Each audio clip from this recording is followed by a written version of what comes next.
dozens of kids play dodgeball inside a large recreation center in Baton Rouge. In the same room, others scale a climbing wall or cartwheel across mats. There's also a bounce castle and a wall of those basketball games you find at arcades.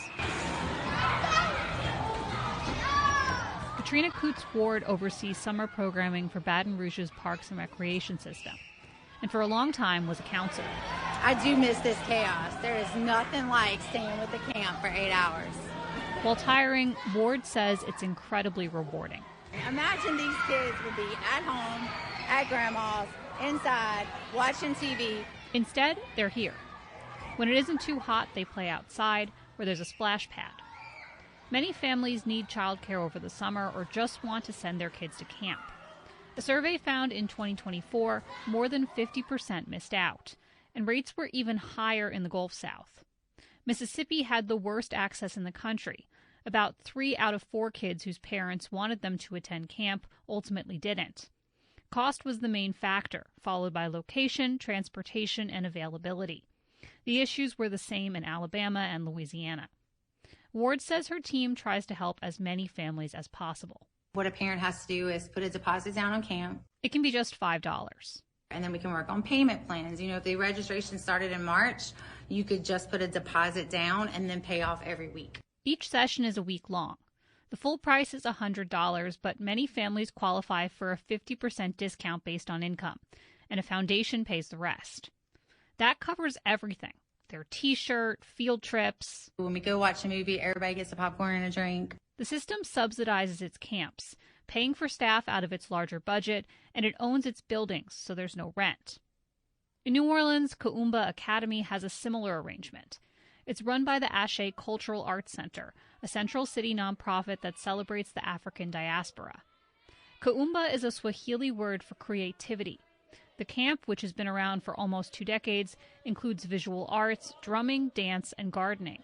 We are like a staple in the community for cultural practices and African tradition, even though we open our doors to everyone. Monica Milan works for Ashe, and her daughter attends C.O.W.S, which is open to kids ages 5 to 15. It's also $100 a week and runs for a month and a half. Most of June and all of July, so they only have maybe a week or 2 before school starts, so parents are appreciative of that. Herself included. The price even includes food. Breakfast and lunch, and it's always hot meals cooked by a chef. Milan said the center fundraises and applies for grants to keep tuition as low as possible, while still paying their employees and artists a fair wage. Staff use a call and response in Twi, a language primarily spoken in West Africa, to quiet campers. The caller shouts "Ago," and the kids respond "Ame" to show they're listening.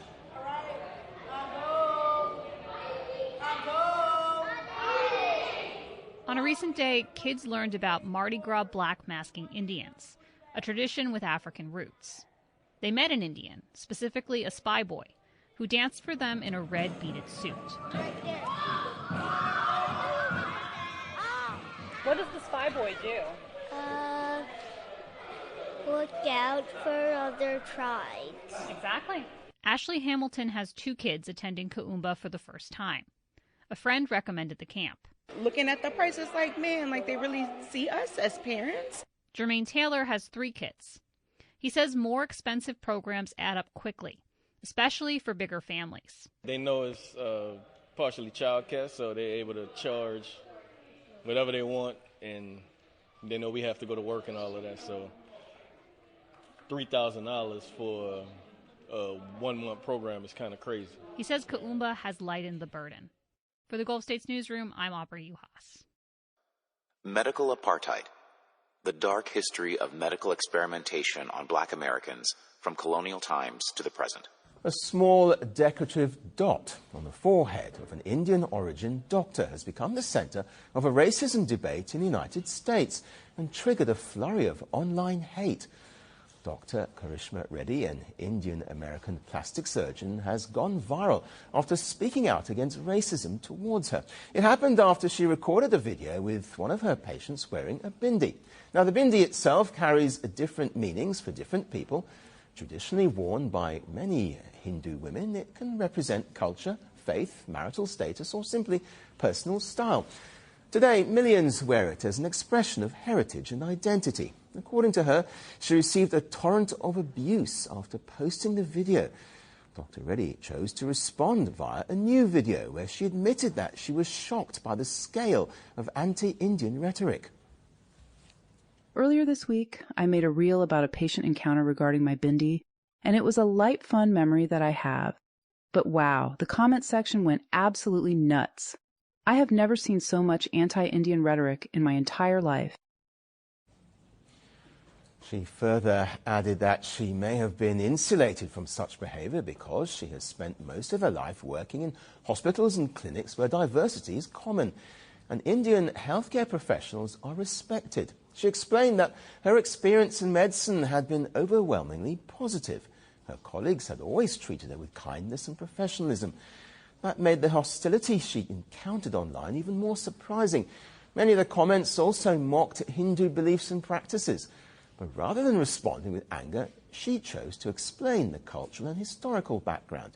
She also criticised the stereotypes and misinformation circulating online, saying many people have distorted ideas about Hindu traditions. Dr. Reddy ended her message with a simple appeal: be kind. Her response has struck a chord because it reflects a wider problem in America. Social media platforms have made it easier than ever for people to celebrate their identities, whether through clothing, language, religion, or cultural traditions. But those same platforms have also amplified racism, misinformation, and anonymous abuse. Dr. Reddy's viral video is ultimately about more than one offensive comment section. It's a reminder that cultural identity should never invite hostility. In a world where people are increasingly connected online, understanding and respect matter more than ever. And sometimes a simple plea to be kind can become the most powerful message of all.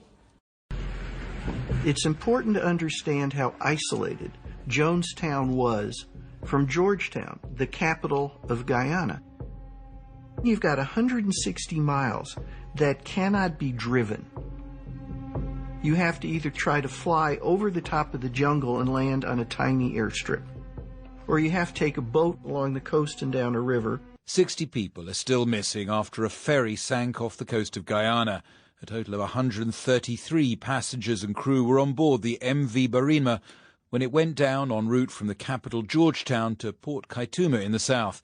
Shelvin Belgrave is a reporter with Kaitsha News, a newspaper based in Georgetown. He told Rebecca Kesby about the catastrophic event which caused the accident. At the moment, we do not know. From the government side of things, there was a huge wave, but they said preliminary information is that the vessel was hit with a huge wave and it capsized and then it started sinking. However, there are allegations from people that the boat might have been filled with more cargo. The government so far has refuted these claims, claiming that the cargo was below the limit as well as the passengers were below the limit that the vessel can carry. That's what we have at this time. Right, because it is a passenger ferry as far as I understand it. And I mean, it's quite interesting to hear that local boats in the area immediately scrambled to try to reach the ferry. And no doubt that's why so many people have been rescued.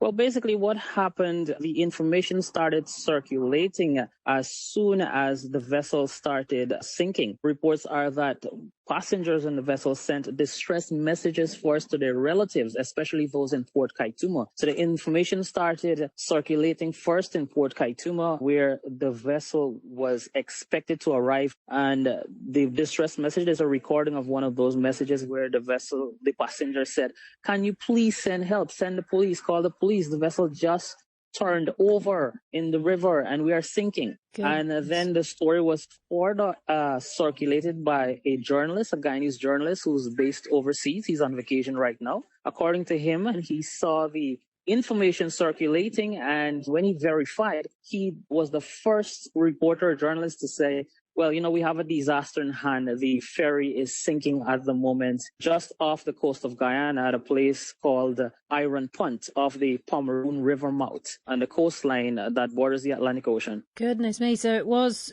people with mobile phones raising the alarm then? Yes, there was people with mobile phones raising the alarm as the boat began sinking. Shelvin Belgrave speaking to Rebecca Kesby. Shit, that was my gold bar. It's a well-known trend in times of global instability. The price of gold shoots up. Investors regarding the world's most precious metal as a safe bet in a dangerous world. Over the last 2 years, the value of gold has doubled, but that has prompted a surge in illegal gold mining, which in turn has devastating consequences for the environment and for the health of the miners themselves. From West Africa, Ed Butler reports. We're in a place called Komoro, which is just like a huge bowl in the middle of the forest. But in the middle of this valley is this huge shanty. It's like some scene from a battlefield. You can hear the machines. There are literally hundreds of people here, all digging, sifting, dreaming. We do illegal mining, filter the mud, pound it.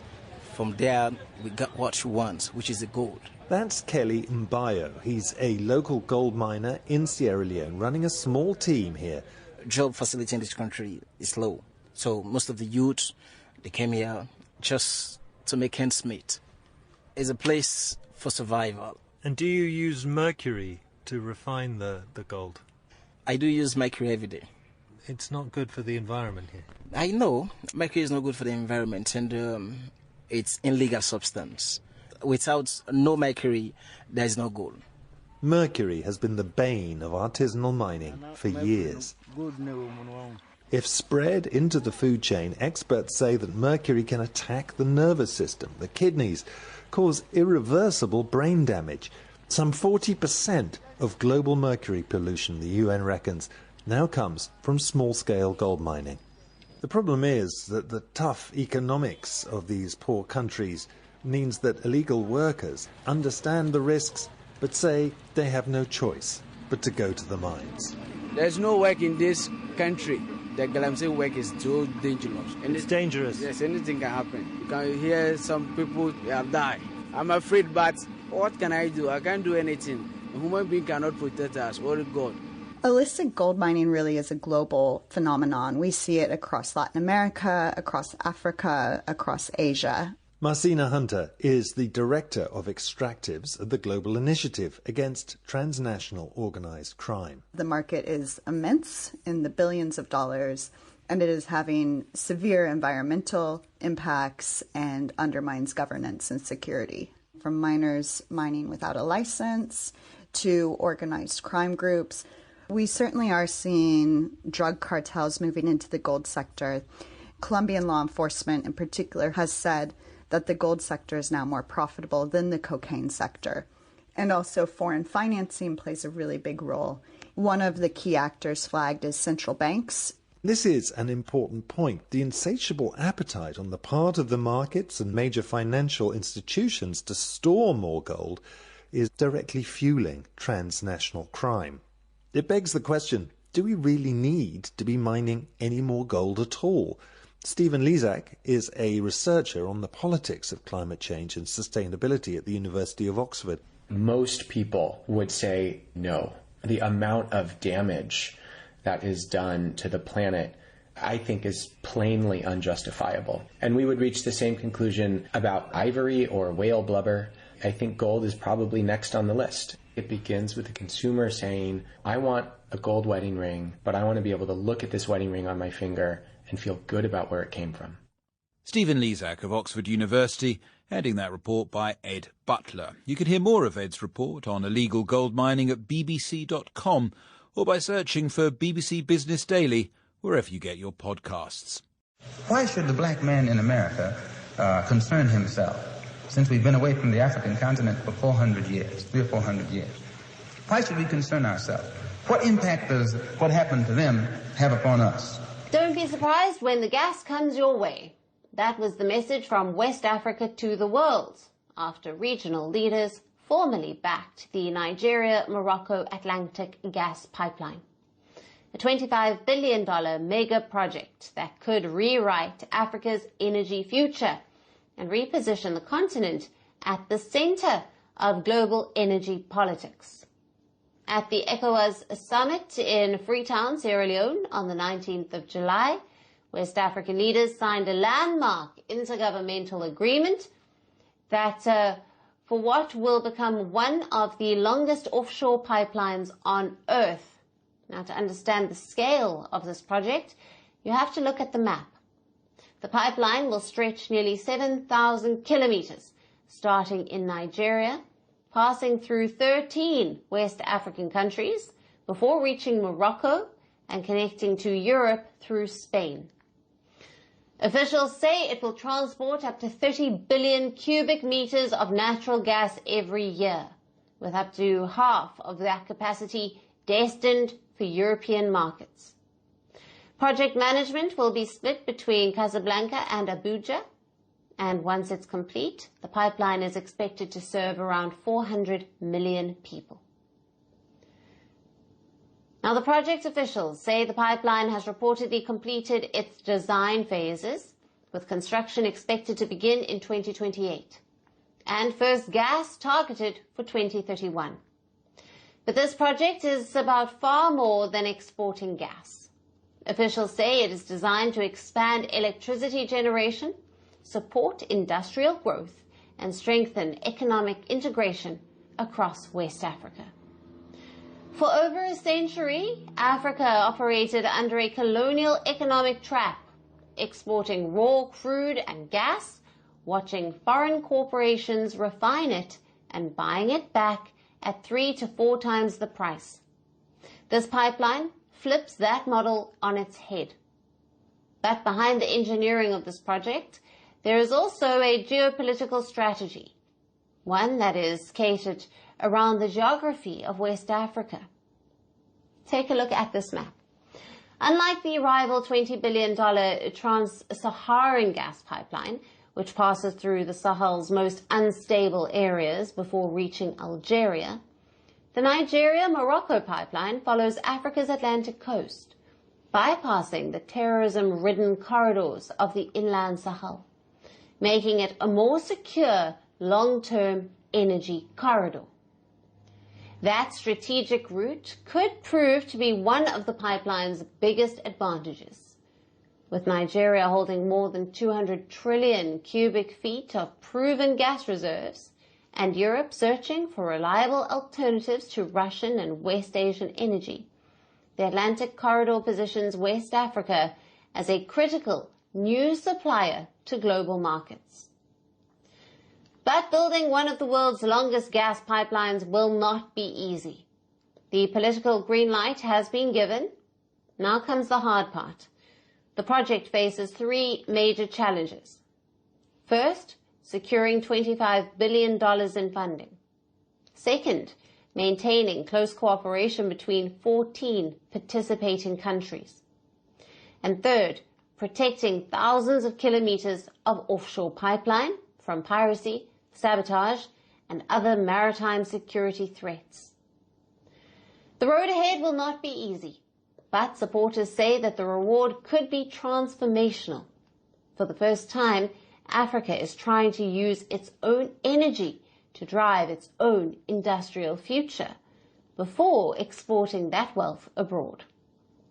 The steel beneath the Atlantic will carry natural gas, but the real force moving through it is African ambition. And if it succeeds, this pipeline could become the blueprint for a new era of African power.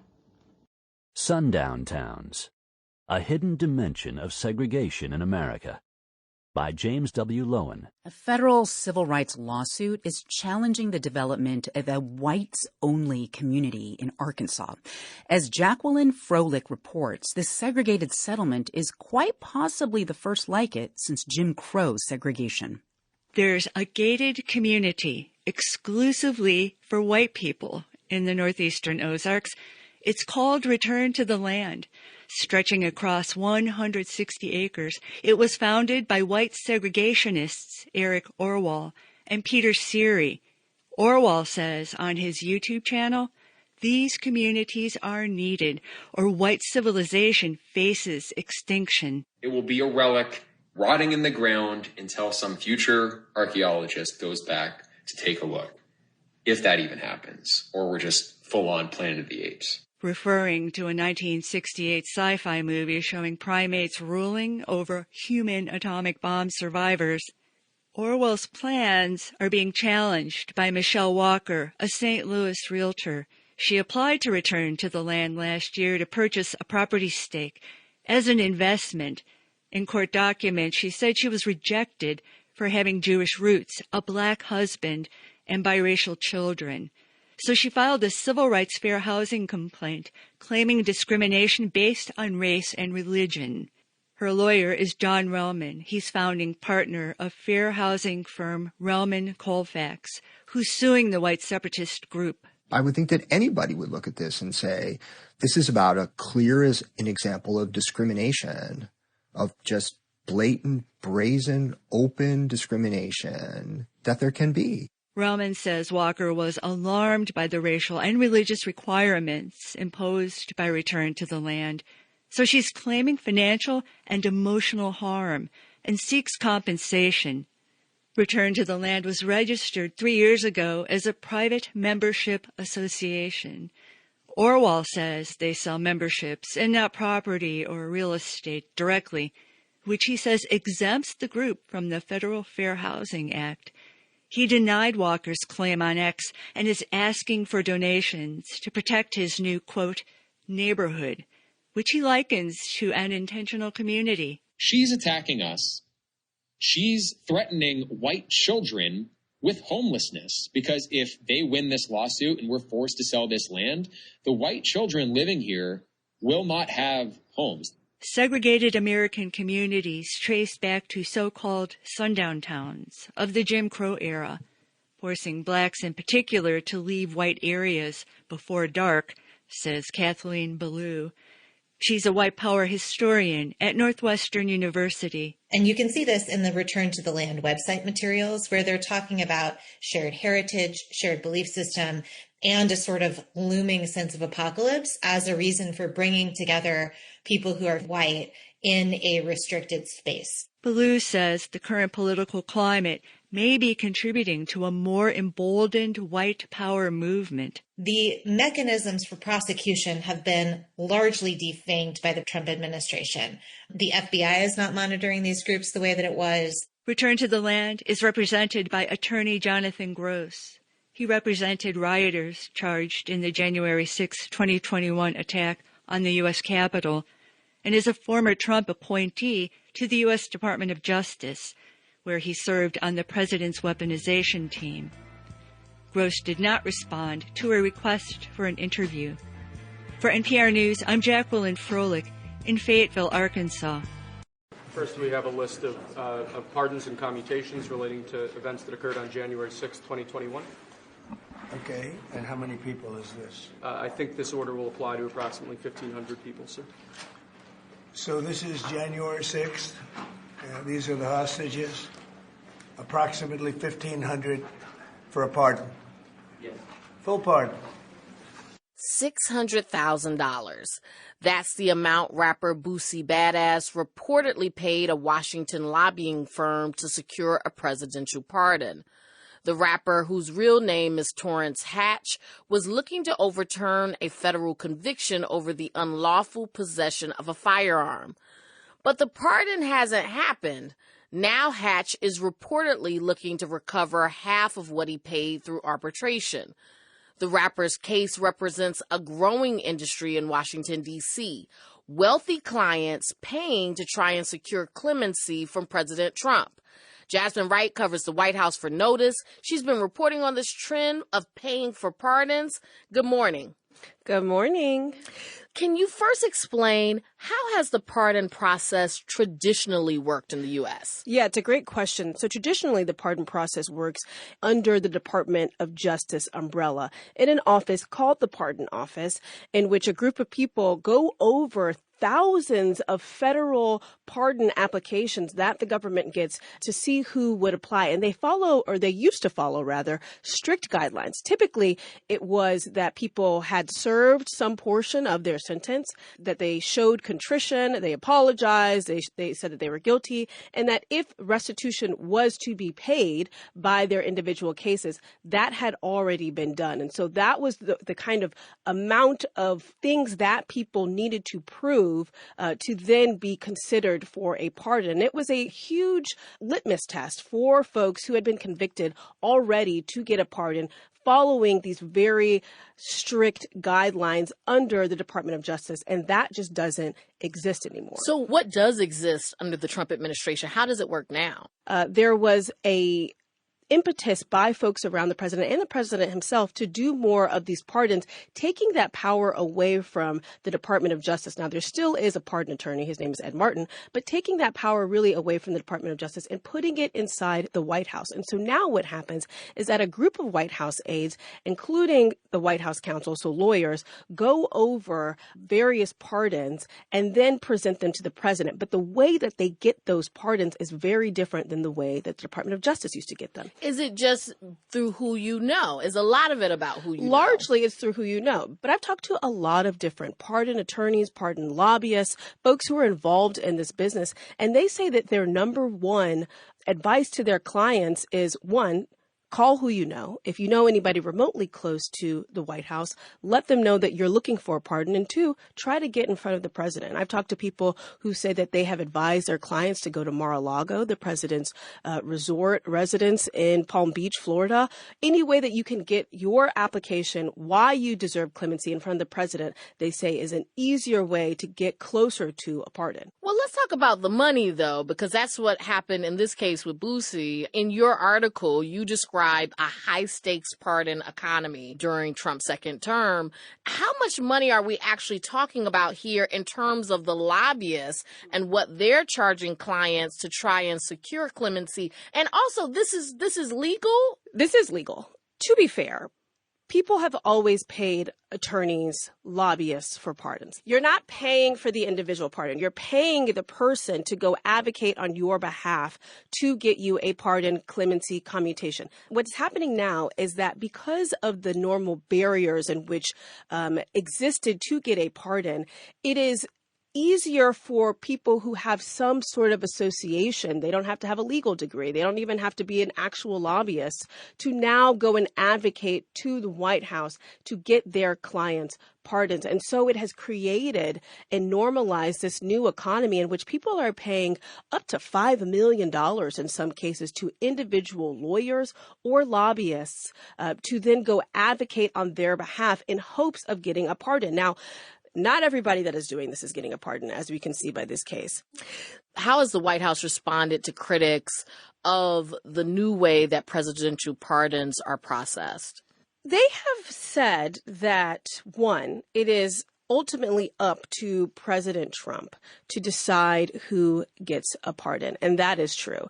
It is his power. Nobody can make that decision for him, theoretically. They have, on the whole, rejected this idea that the process that they have in place is one that creates this economy that could be seen as nefarious or creating malfeasance. In a way, their position has been that we, don't engage with this. We aren't getting any sort of funds. We are doing the process in which the president wants us to do. And all of that stuff happening on the outside is not a part of what we're doing on the inside. That's Jasmine Wright, who covers the White House for Notice. Jasmine, thank you so much for being here. Thank you so much for having me. The man knot, race, class, genre, and the dilemmas of black manhood. Jay Young was just 12 years old when his father, Jeffrey Young, was robbed and killed. That was in 1987 in Dallas, Texas. Authorities found a man named Benjamin Spencer responsible for that murder. Spencer maintained his innocence throughout his 34 years in prison, and then 2 years ago, he was exonerated, thanks in part to the work of our former NPR colleague Barbara Bradley Haggerty, who reinvestigated his case and wrote a book about it. Now, the story seemed to be over until Barb received a text from Jay Young that read, quote, "I have zero ill will or negative feelings toward you or anything or anyone. I would really appreciate a conversation." What followed after that is the subject of a new story in The Atlantic, which is where we pick it up with both Jay Young and Barbara Bradley Haggerty. Hello to both of you. Hey, Elsa. Hello. Hello. Barb, if I may start with you, when you got that text in 2024, what was your relationship like with Jay Young? We had not communicated very much. Jay was really unhappy with the Atlantic article and the NPR story because he felt I gave them short shrift, the family short shrift. And so we had had kind of a prickly relationship. Having said that, the thing about Jay is he always wanted to engage. Mm-hmm. And so that made me think, he may be open to things. And so that's why I went ahead and was in touch with him. Jay, I'm just curious, what had prompted you to reach out to Barb and say you wanted to talk to her? I'd gone through some changes in my life. A big part of that process was, reconciliation. It was forgiveness. And I was just going through kind of like a reboot in my life. And, and during the whole 34 years, I never really was 100% convinced. Mm-hmm. And when I admitted it to somebody, it kind of opened up some different feelings, and I felt like I needed to talk to Barb and, for one, apologize for some of the hard conversations we had, but also to just get more information and just see what can come out of it. Yeah. Well, I want people to understand more about what it was like for you on your side of the story over the course of those 34 years while Ben Spencer was in prison. Can you take us back and tell us what it was like to see a journalist like Barbara Bradley Haggerty and to see others come in and try to cast doubt for so many years on Spencer's conviction, to see the re-investigation, to see all the news articles, the rallies, to sit through all the parole hearings? Well, first, obviously, it was very difficult to not have a dad. I was 12, and some 12-year-olds grow up quicker, and obviously it never ends just from an emotional standpoint, but then to have, with all due respect, people like Barb calling and asking questions, it was kind of like scratching a wound always, not necessarily reopening it, but just scratching it. It's just kind of an irritant. Yeah. But then, I was raised to just ask questions, and just because the justice system says one thing, that doesn't mean it's 100% correct. And I know that can be taken in a bunch of different directions, but that's just the reality of things. It's not a perfect world. It's not a perfect system.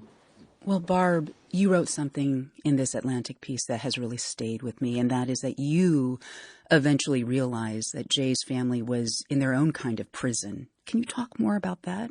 The fact that this case came up over and over again, I would imagine was kind of a recurring nightmare for Jay, because what happens when Ben Spencer gets out is there are crowds cheering, everyone's celebrating. Jeffrey Young, the man who was killed, is a footnote. He's only kind of mentioned as a way to talk about Ben Spencer's triumph over the system.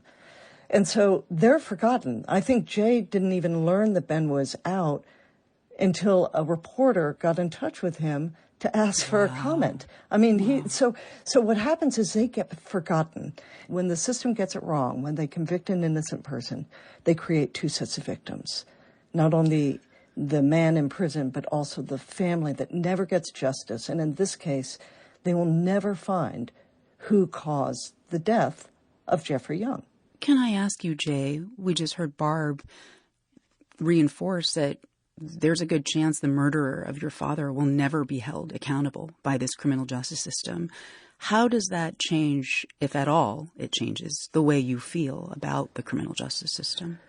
Well, I have a couple probably not popular opinions on that, but,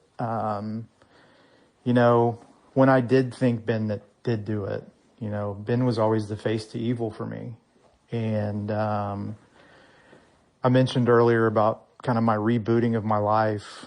I really got into my faith, and I've really got to trust the Lord. And I know that justice will be served in a different way than we do it, today. And I've chosen to live with that, and that makes me feel the most peace. Yeah. And, I've become addicted to my peace, and it's a big deal for me because I haven't lived in peace for so long. I'm still processing what you said, that Ben Spencer's face was the face of evil for so many years in your mind. How did you know that you were ready to meet Ben Spencer? Barb writes beautifully about the friendship that ensued after you and Ben met. I mean, how did you know that it was time? Well, I always put it to Barb that, our lives were very similar in a way because we were both in a prison. And the day my dad died, I was in a different prison, an emotional prison, in my head, and he was in a prison behind bars. And I had struggles with different things, depression and my drinking, but that was, my way of coping with things. And when I started to get sober, when I was sober, was right like a few months before I got that text in 21 that Ben was being released. I did feel some guilt, honestly, for going to those parole hearings, and I did ask him for his forgiveness, and he graciously did, and he just said I would have done the same thing. But your question was, when did I know?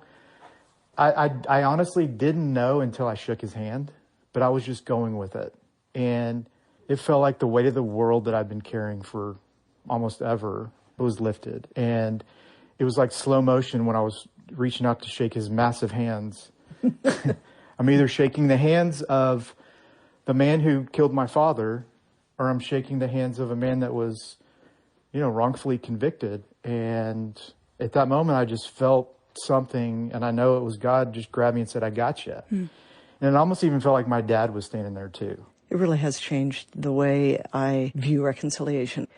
When I think about what they've been through, I think, gosh, if these two men who couldn't be more different, black and white, conservative, Republican, Democrat, one man convicted of killing the other man's father, if these two people can reconcile, then I think the rest of us could take a lesson from this and try to do it ourselves. Barbara Bradley Haggerty and Jay Young. Barb's story about this now appears in The Atlantic. Thank you both so much for your reflections today. Thank you, Elsa. Thank you. Is Decatur a great place to live?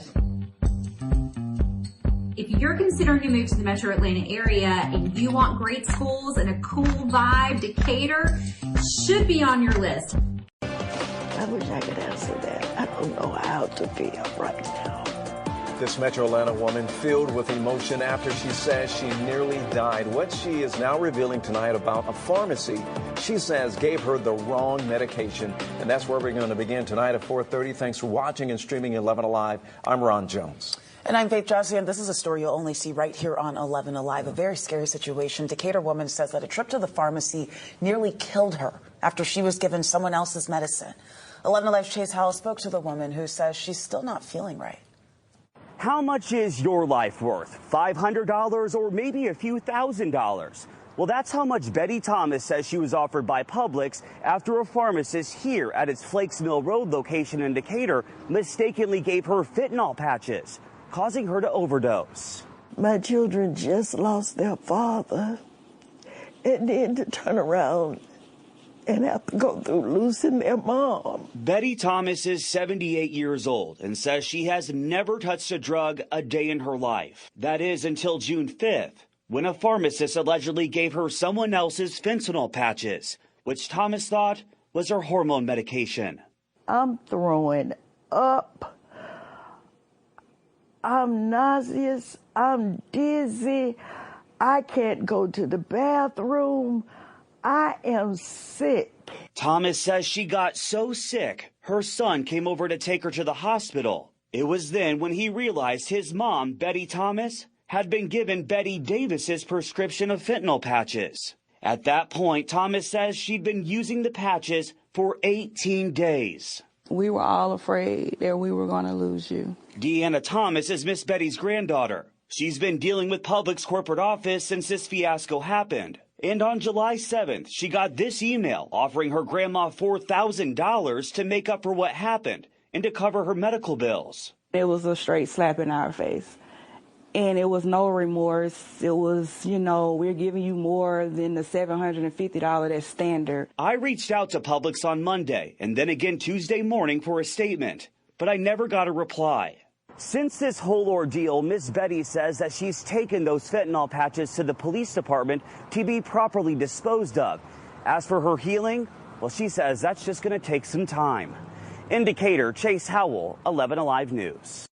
The Delectable Negro, Human Consumption and Homoeroticism Within U.S. Slave Culture, by Vincent Woodard. A deputy sheriff in Bucks County has been fired, and now he's facing charges. Well, prosecutors are alleging that he took photos of prisoners, either partially or totally nude, shared them with coworkers, and then lied about all of it in a cover-up. Our Nikki Dementri joins us live in Doylestown with more on this case. Nikki. Natasha Siafa, the Bucks County District Attorney's Office says the sheriff's office referred this case to them. Ryan Gaffney was a deputy sheriff as soon as last month. That's when he was fired here in Bucks County. Charges, though, weren't filed until this morning. Prosecutors say the first incident happened in January when Gaffney and other deputies executed an arrest warrant at a house in Middletown Township. They say the suspect was having a mental health crisis and naked from the waist down when Gaffney pulled out his phone, covered his body camera, and snapped a photo. The criminal complaint details Gaffney later showed that photo to several female coworkers at the Bucks County Criminal Justice Center and then also shared it through text. Another photo of a different man who was naked and handcuffed, prosecutors add, was found in Gaffney's phone taken in 2024 during a forensic search. They say he sent that image to 12 different people. In April, during a voluntary administrative interview, prosecutors allege Gaffney, quote, made false and misleading statements. He is facing charges including official oppression and unsworn falsification. The Bucks County Sheriff, through a statement, says, quote, former Deputy Gaffney's conduct was beyond unacceptable and not in any way representative of the highly professional deputies who serve this county with integrity every day. I want to be clear. Mr. Gaffney's conduct is a disgrace. It is a betrayal of the trust that was placed in him by the sheriff and by the taxpayers. The people of Bucks County must be able to trust that those who are sworn to protect them will respect their basic rights and dignity at all times, especially when they are at their most vulnerable. Gaffney's attorney released a statement reading in part, quote, unlike the district attorney's office, I will address this case in court, not through one-sided social media posts or press conferences. Ryan Gaffney deserves due process, not trial by publicity. These are allegations, not facts. Court documents show that Gaffney is due in court on August 10th for a preliminary hearing. For now, live in Doylestown, Nikki Dementri, CBS News Philadelphia. Natasha, back to you. All right, Nikki, thank you very much. I don't want us to lose sight that things are getting better. Each successive generation seems to be making progress in changing attitudes when it comes to race. Doesn't mean we're in a post-racial society. It doesn't mean that racism is eliminated. But you know, when I talk to Malia and Sasha, and I listen to their friends and I see them interact, they're better than we are. They're better than we were on these issues. And that's true in every community that I've visited all across the country. That's right, they did. They were calling it disappointing and disturbing. They say once they heard about it, they immediately called police. Baltimore police are looking for the person who area business owners say drove down Fells Point streets and tossed plastic bags filled with rocks from a car. The bags contained this message: teen takeovers should result in teen chain gangs. Try to spit in our faces. The message is probably a reference to teen gatherings. A business owner who asked that we not show their face told us, this is not the first time it's happened in Baltimore. We've seen it in other neighborhoods. So it must just be a group that's in the vicinity that came through and decided to see what they've seen on the news about different gatherings, decided to impose their craziness on us. The plastic bags were found Saturday morning along Thames Street and Broadway. Business owners say they took action. Pick them up and throw them in the trash and call the police. The reaction from some Fells Point visitors? It makes me sad, especially, thinking about my kids and the future and all of that. Being down here with my kids and all thinking about it, it makes me upset. When you got someone, driving down the street, throwing out these messages out of their car, it really doesn't make a lot of sense, right? We were all kids at some time. We got kids coming down here looking for something to do, having a good time. Mostly, they're all being, behaving. Police have increased their patrols of Fells Point during the teen gatherings to reduce any incidents. Now they're trying to find the person behind a potential hate crime. I think it's appalling. I think it's racist, and I think it's up to each and every one of us to say it's unacceptable and to do the right thing. You see something, you say something, and you call the police. It seems like things are going in a bad direction with everybody these days. I just, like I mentioned to you earlier, I want things to get better. It's going to take everybody to do something together, everybody to come together and make a change. One person not going to do it. And Baltimore police say detectives are investigating this incident and the notes, which are believed to have come from a white supremacist group. Reporting live from Fells Point, Barry Sims, WBAL-TV, 11 News.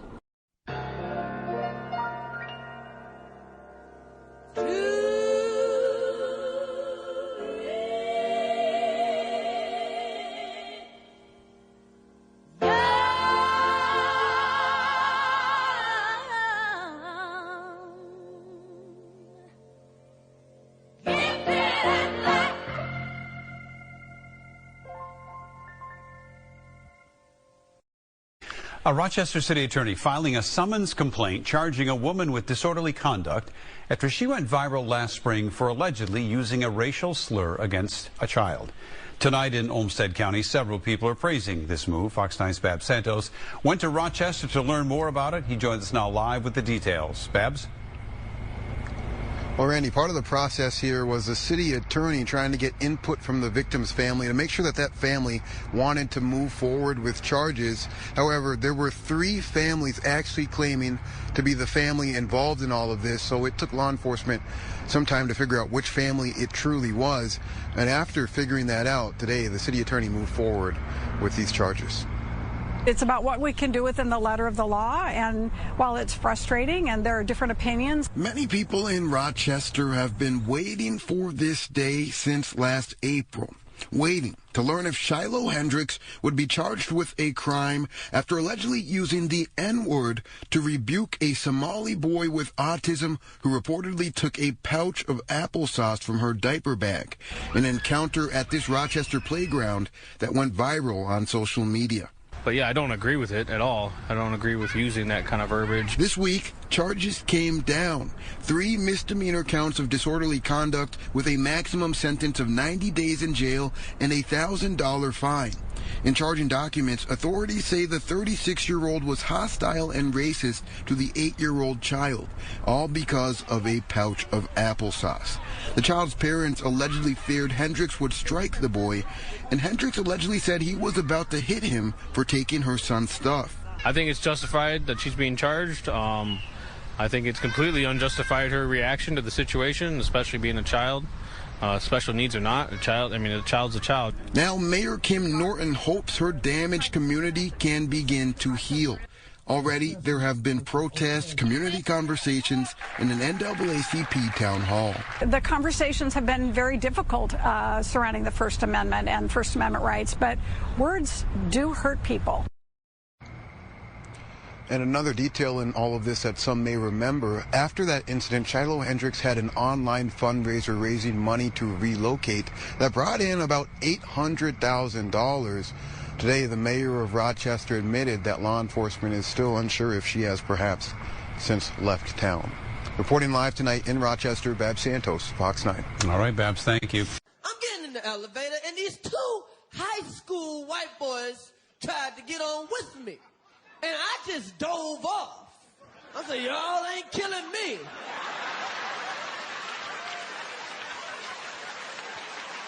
I am scared of young white boys.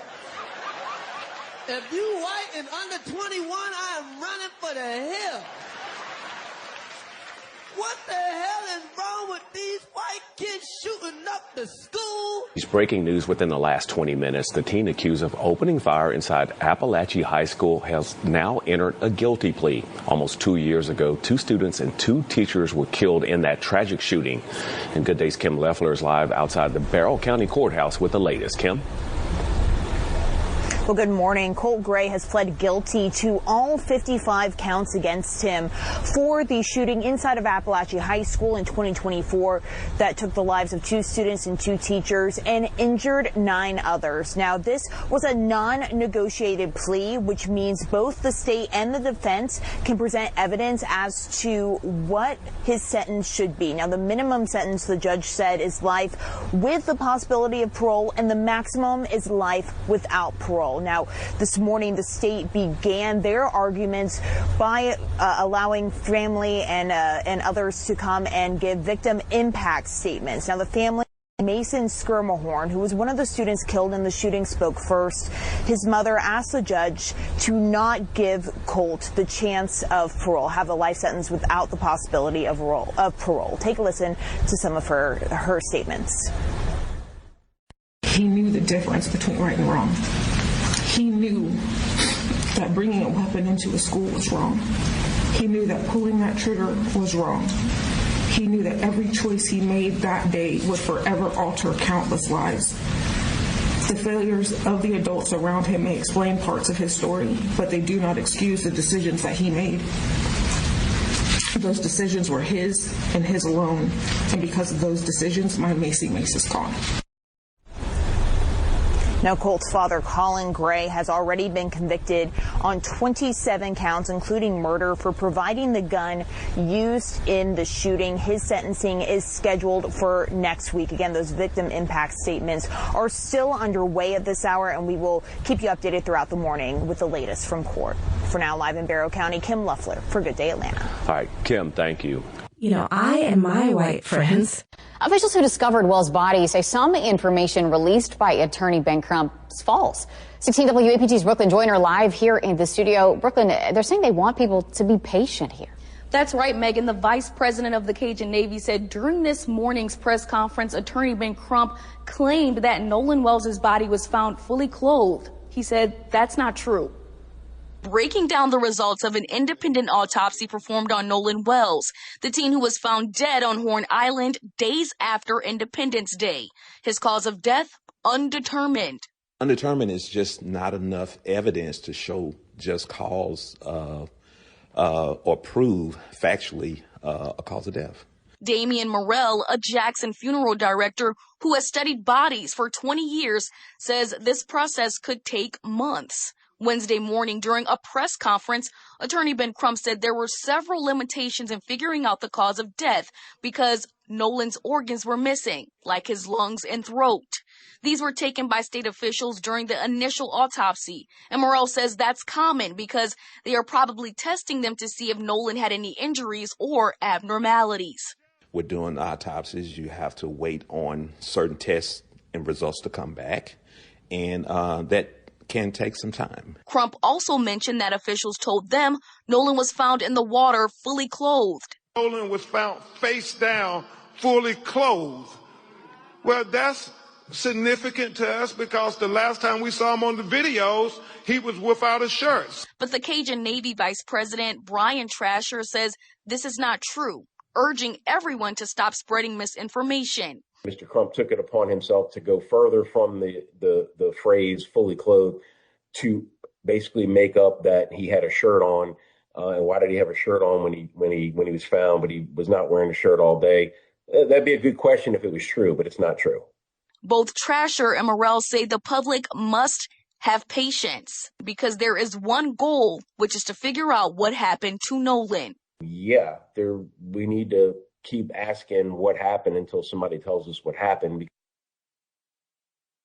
Other parts of Wells' body were investigated during that independent autopsy, including dissection to his face, ribs, tissue, back, legs, and more. Live in studio, Brooklyn Joyner, 16 WAPT News. You know, I and my white friends. Tonight, a family still searching for answers is learning more about the final moments of Daniel Irving's life.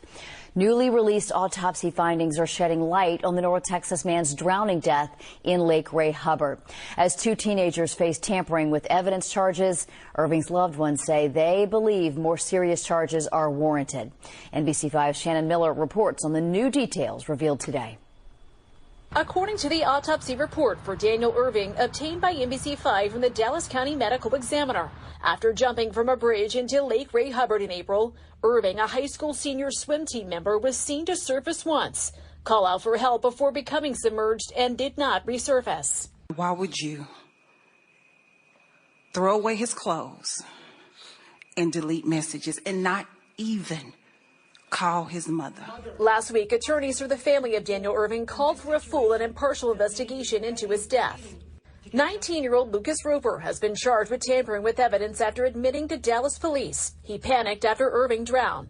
Detectives say Roper discarded Irving's clothes and deleted all communications with Irving on his cell phone. Investigators also say Roper and another minor suspect threw Irving's cell phone into a ditch. The autopsy report saying the drowning was an accident and concluded that after police interviewed the two other individuals with Irving, and despite initial suspicions, there are no current suspicions of foul play.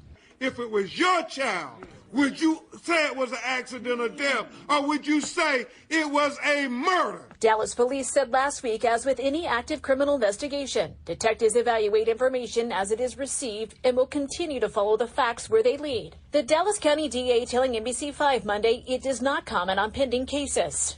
The Dallas County Medical Examiner reports saying should further information come to light in the future, the cause and/or manner of death may be amended.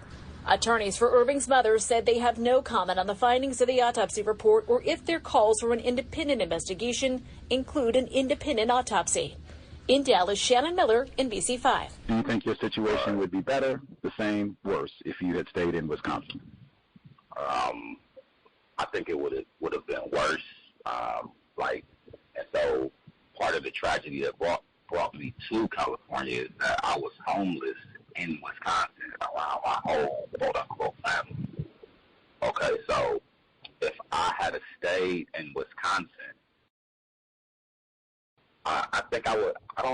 I honestly question if I would still be living. Days after a deadly shooting in Madison, we are hearing from Corey Ruiz's family. Today, high-profile civil rights attorney Ben Crump joined Ruiz's mother, siblings, and daughter, saying the officer should be criminally charged. Alberto Preciado picks up the story from the newsroom for us tonight. That's right. It was quite emotional. The Ruiz family is calling for criminal charges as they wait for answers after Wednesday's deadly police shooting. They took my baby from me. I never thought I would have to bury my baby before you buried me. A mother's grief now at the center of an investigation into a deadly shooting in Madison. My son was an exceptional guy. He was my love. He loved his daughter. He loved his family. The family of Corey Ruiz breaks its silence, speaking for the first time since the shooting Wednesday. My heart was just so broken, and it just hurt so much knowing I can't see my father anymore. A painful reality that has gained national attention as folks continue to gather in the Marquette neighborhood for vigils and protests, days after a Madison police officer shot 38-year-old Ruiz. He did not deserve to be taken out like that. According to Madison police, Ruiz fell or was pulled off a bike. There was a scuffle with officers in the middle of the intersection. During that struggle, police say Ruiz pulled out a knife and injured an officer. Police say they tased Ruiz, but it failed. They say only one officer, the one who was injured, fired his weapon. Ruiz was shot 3 times and died. I need somebody to help me understand why they felt it was okay to execute my brother. Nobody should lose their life in the hands of the police. While Ruiz's family is still waiting for answers, it makes me sick every time. The video just keeps replaying in my head. It's hard to go day by day knowing that my brother is dead. They're echoing calls from protesters on Madison police officers needing body cameras. Friday, his daughter defending her dad. I just wish I'd seen him one last time. I hear his voice one last time. No one deserves this, especially not if he's a man of color. And the State Department of Justice is leading the investigation, and the 4 officers involved have been placed on administrative leave. In the newsroom, Abril Preciado, Fox 6 News. Abril, thank you for tonight's updates. Civil rights attorney Ben Crump stood with the family of Corey Ruiz today. He is now representing them should litigation move forward. I mean, this, y'all, was an execution. Madison, the whole world is watching. And until you do right by this baby and this family, that's right, the blood is on the hands of Madison, Wisconsin for the life of Corey Ruiz. And we're going to continue to fight to get justice for Corey. Justice for Corey. Justice for Corey. Justice for Corey. And just into our newsroom, the city of Madison says William Street and South Baldwin Street, where Ruiz was killed, will remain closed until further notice. That's where crowds have continued to gather to protest the shooting and mourn Ruiz. The city says there will be signs detailing the detours. And Ruiz's death is reigniting the debate as to why Madison police officers don't use body cameras. Without them, investigators will be relying on videos and witness statements as they piece together what happened here. The biggest part of the investigation is to determine whether the shooting was criminal or if it will be justified as self-defense. Now, because Madison police shot and killed Ruiz, an outside agency is handling the investigation, which is required by state law. In this case, that's the State Department of Criminal Justice Division within the state's Department of Justice. We spoke to the state attorney general, Josh Call, about how this investigation will work. What we do in our investigations of this type is we gather information as completely as possible, and we provide that information to the DA. A decision about whether charges are brought is a decision that's made by the DA. Our role is to gather the facts as fully and thoroughly as possible. The legal threshold for using deadly force is the same for regular citizens and for law enforcement. I'm serious. See, they're trying to control. They ain't controlling shit. O.J. principle. Find who killed Hopper. Find who killed President Kennedy. O.J. is a light in this shit. You understand what I'm saying? Find out who killed Robert Kennedy. Emmett Till. Still walking around. And Illinois wants Emmett Till's story and its lessons never to be forgotten. And today, Governor J.B. Pritzker signed special legislation designating Till's birthday as Emmett Till Day in Illinois. NBC5's Christian Farr has been working on that story today. He has more on this historic moment. Well, many dignitaries and everyday people packed into Robert's Temple of God in Christ this morning to honor a tragic moment in history that is more than 70 years in making. Emmett Till's death lit a spark in the civil rights movement, and his family says the fight for justice is far from over. I feel good about today and see it happen, and the powers that be, and how God is bringing it to fruition, you know. Emmett Till's cousin and best friend, the Reverend Wheeler Parker, stood next to J.B. Pritzker as the governor marked July 25th as Emmett Till Day throughout the state of Illinois. Mamie Till Mobley said, "Let the people see what they did to my boy." And today, Illinois is answering the call one more time. By signing this legislation, we ensure that the lives of Emmett Till and Mamie Till Mobley will not be forgotten.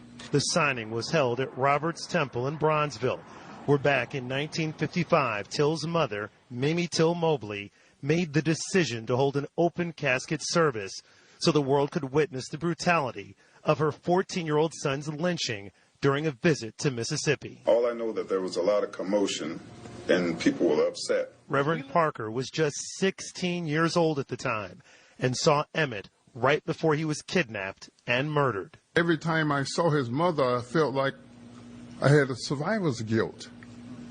What does she think? I came back and he didn't come back. The governor and others used this moment to remind everyone that Emmett Till's story and his mother's fight for justice and equality should always be remembered.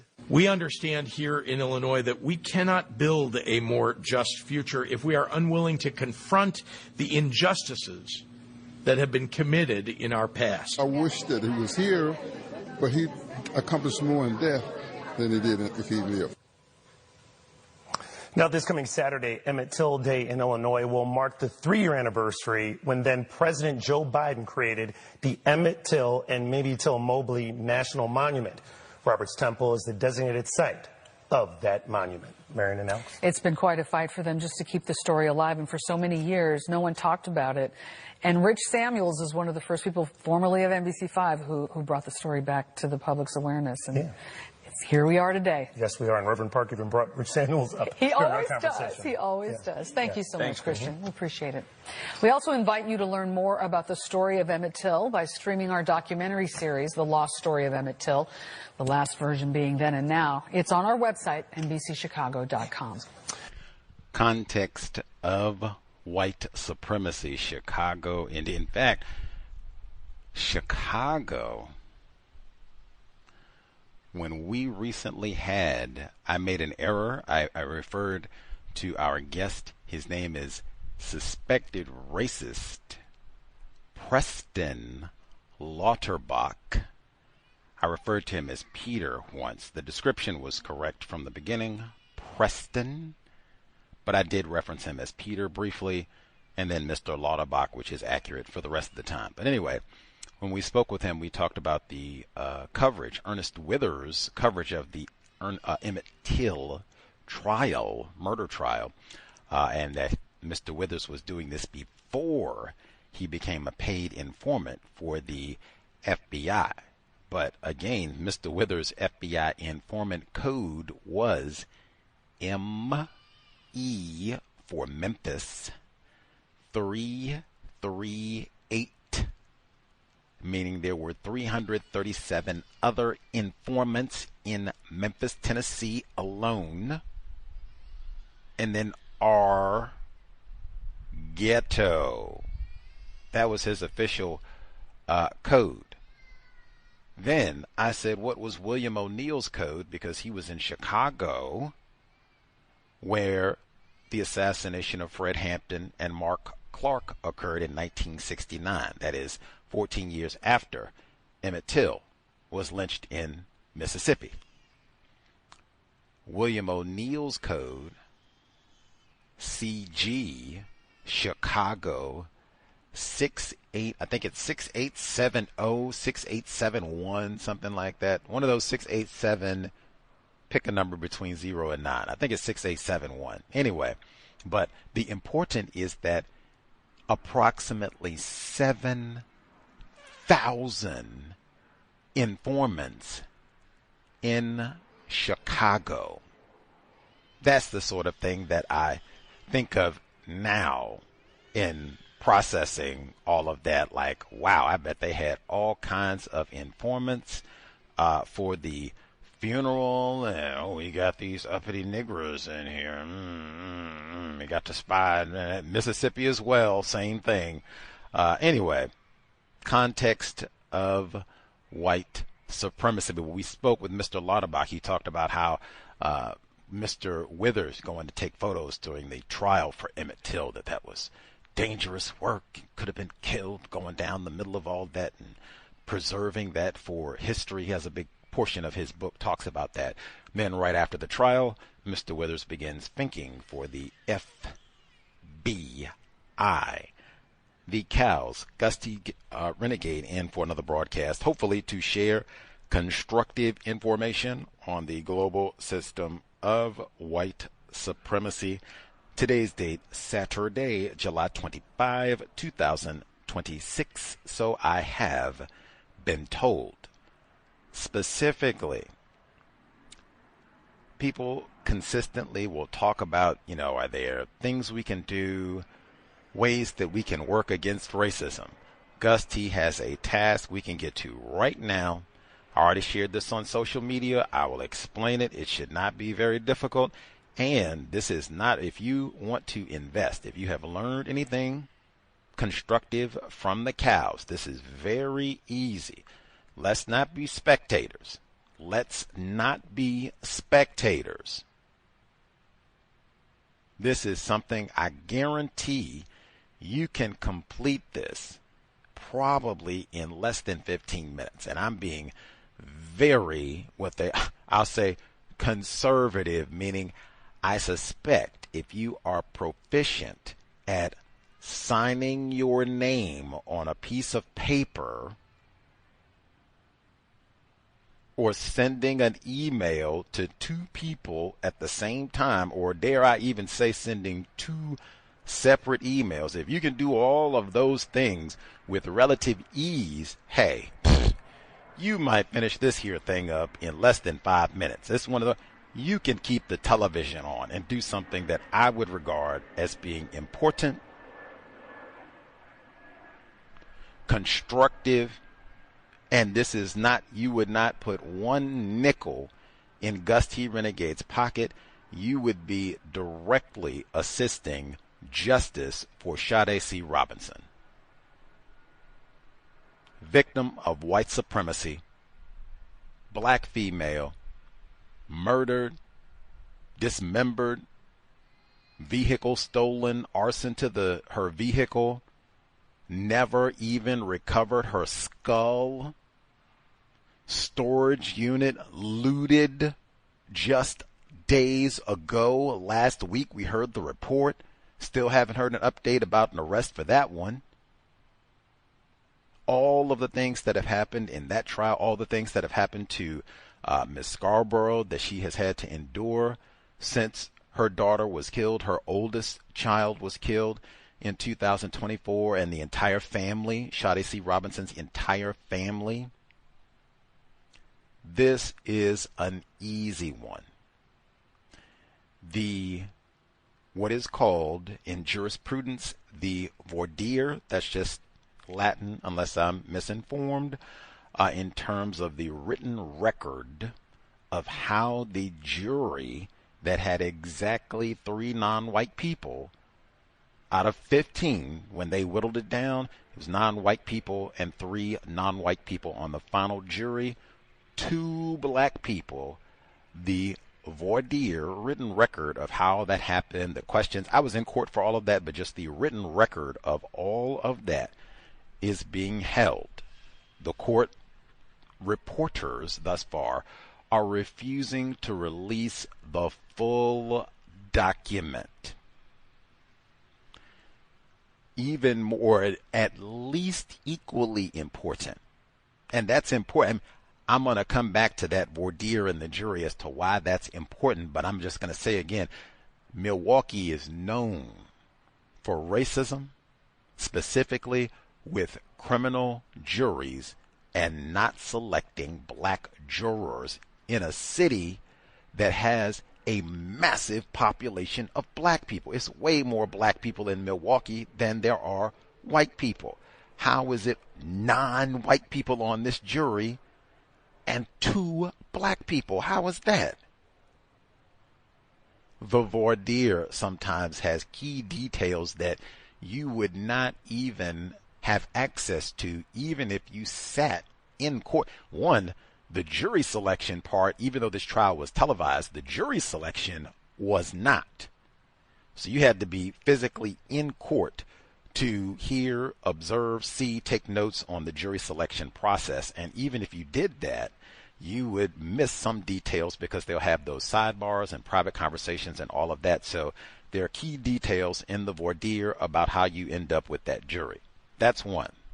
Court reporters are not releasing this document, lying about not releasing this document.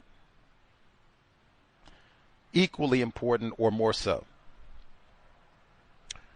in the hubbub and jubilee of the convictions on all counts for the race soldier, white murderer, dismemberer of Sade C. Robinson, arsonist, convicted on all counts, arson too.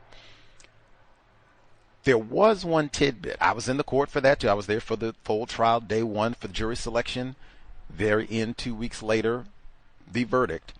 But during that the shortest day that we were in court, and I predicted that, there was Mr. Anderson's attorney, Anthony Cotton, white man suspected racist who made a lot of money on that trial, he made a motion to seal the letters of support for his client, and saying that it was an emotionally charged atmosphere, and we, don't want to jeopardize these people's safety and have people know who they are and maybe come and, try to be violent with them or come and trespass on their property or make things, worse, generate conflict. The judge agreed and sealed these letters of support. I noted that, but I didn't have an action plan like, I'm going to do something about that, or I'm going to talk to somebody about that. None of that ever came to mind. Until March of this year, I think it was just after the 48 Hours segment aired on the murder of Sade C. Robinson. And I watched that segment. They talked to 4 jurors, all white women, about their thoughts on this trial, murder of a black female by a white man. And I went back and was going through and I said, man, is the full record on this trial available?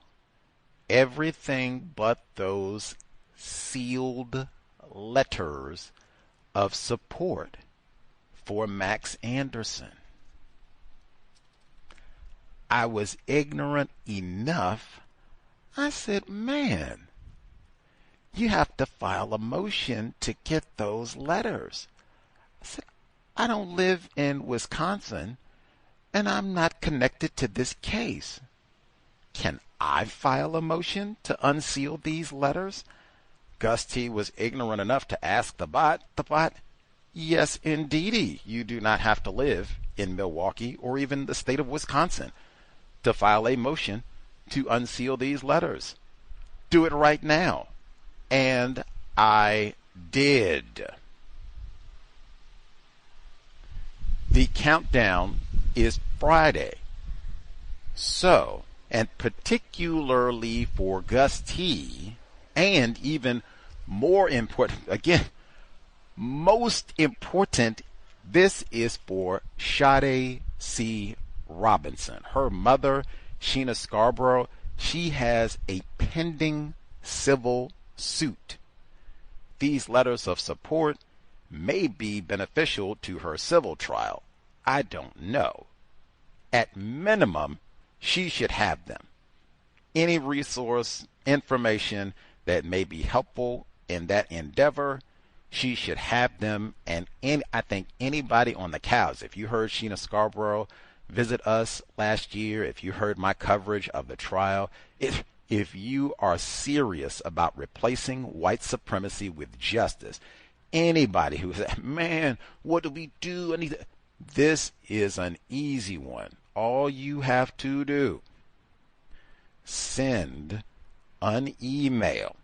The letter is already written, and the reason I'm doing it this way, being codified about language, we just want to be codified and professional. If we're cursing and you crackers and dun dun dun filth flooring, they could interpret that as, see, they're hostile, and this is why these letters need to be sealed. That is the exact opposite of what we need. That is not constructive. In fact, that would be very beneficial to race soldier, convicted murderer Maxwell Anderson. What we need is professional, G-rated email, the voir dire trial record of the jury selection process. This should be released. It's a public record. And unseal those letters of support. Gus T., I very humbly submit. We played that report last week. Sade C. Robinson's storage unit being looted. Just context. Look at all of the concealment and collusion around this case. Number one, her life was stolen. Body dismembered. He was, in fact, Convicted of that. That's a crime.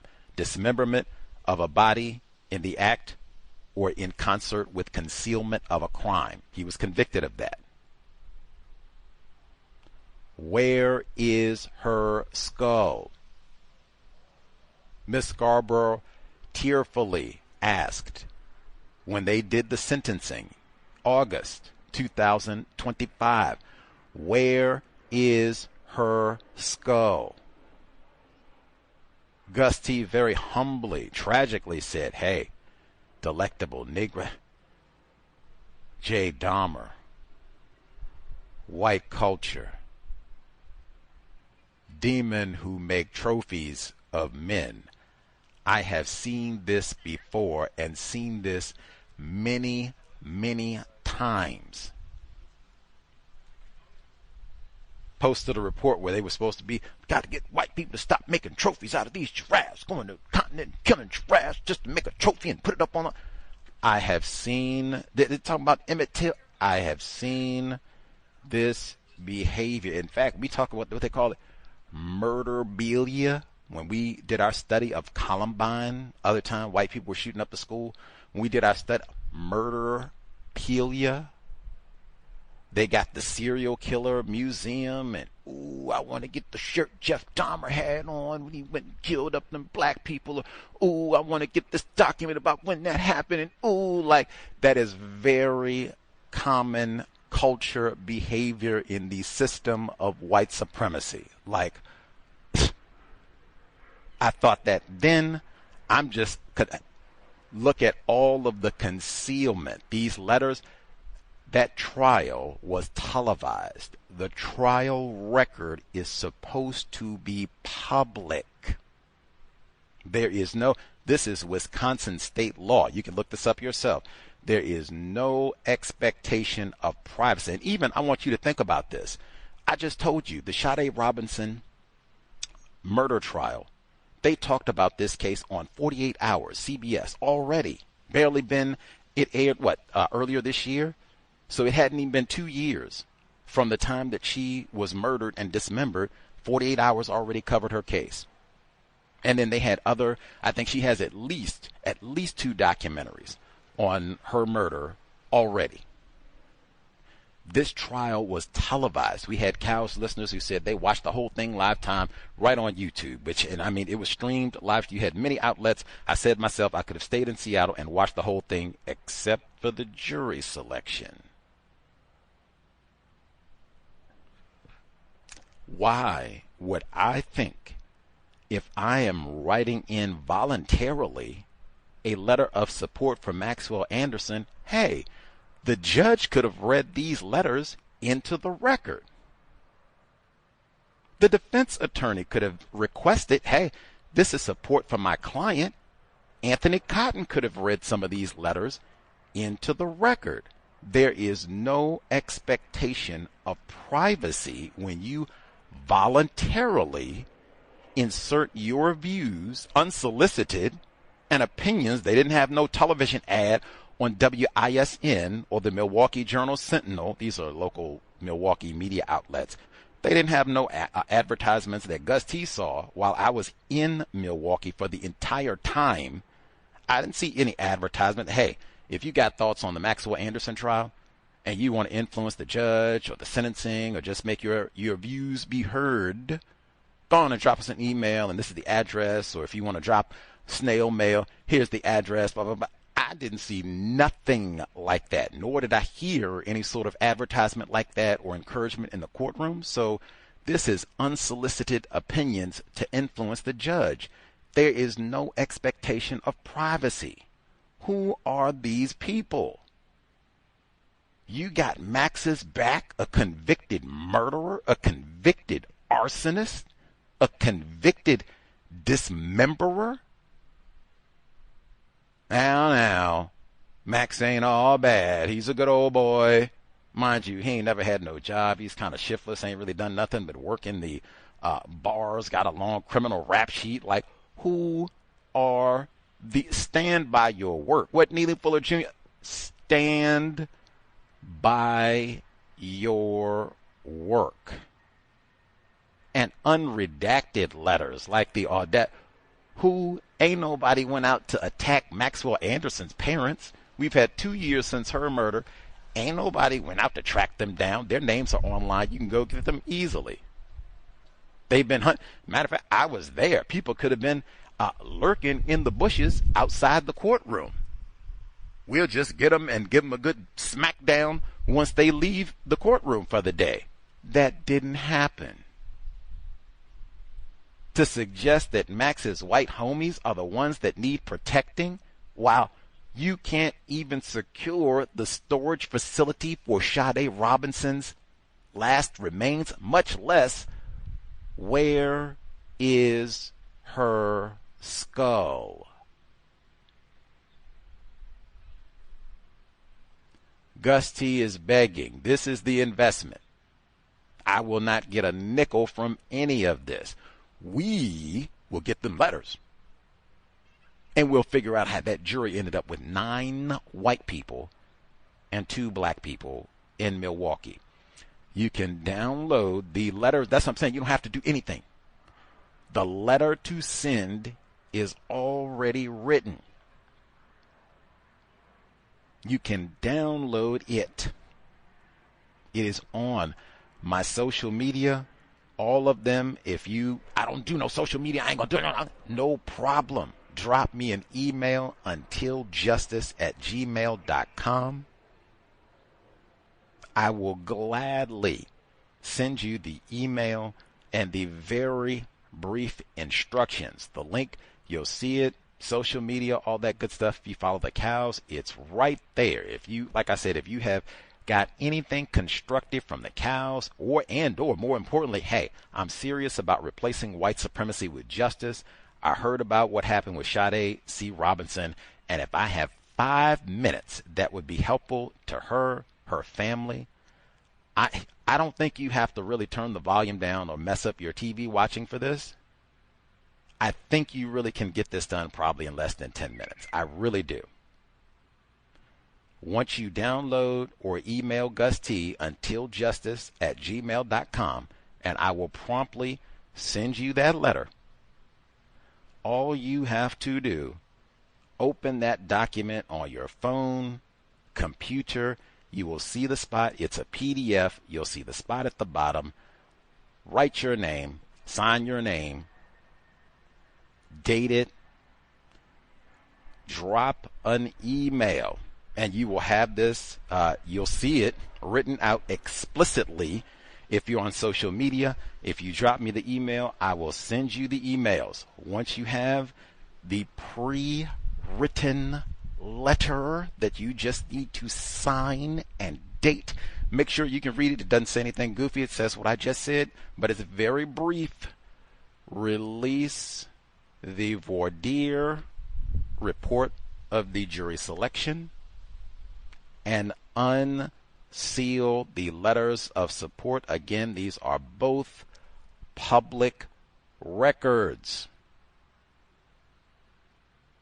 You will see the emails. They are to be sent to the District Court Administrator, John Bellows. That is JONBELLOWS.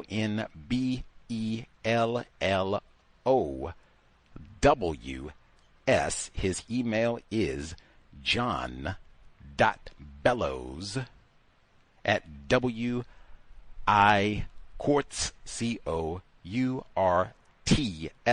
COURTS.gov. That is one, and then the other person to email this pre-written letter to, that all you need to do is sign and date. Court Reporting Services, or the CRS office. Their email is crs.milwaukee, MILWAUKEE,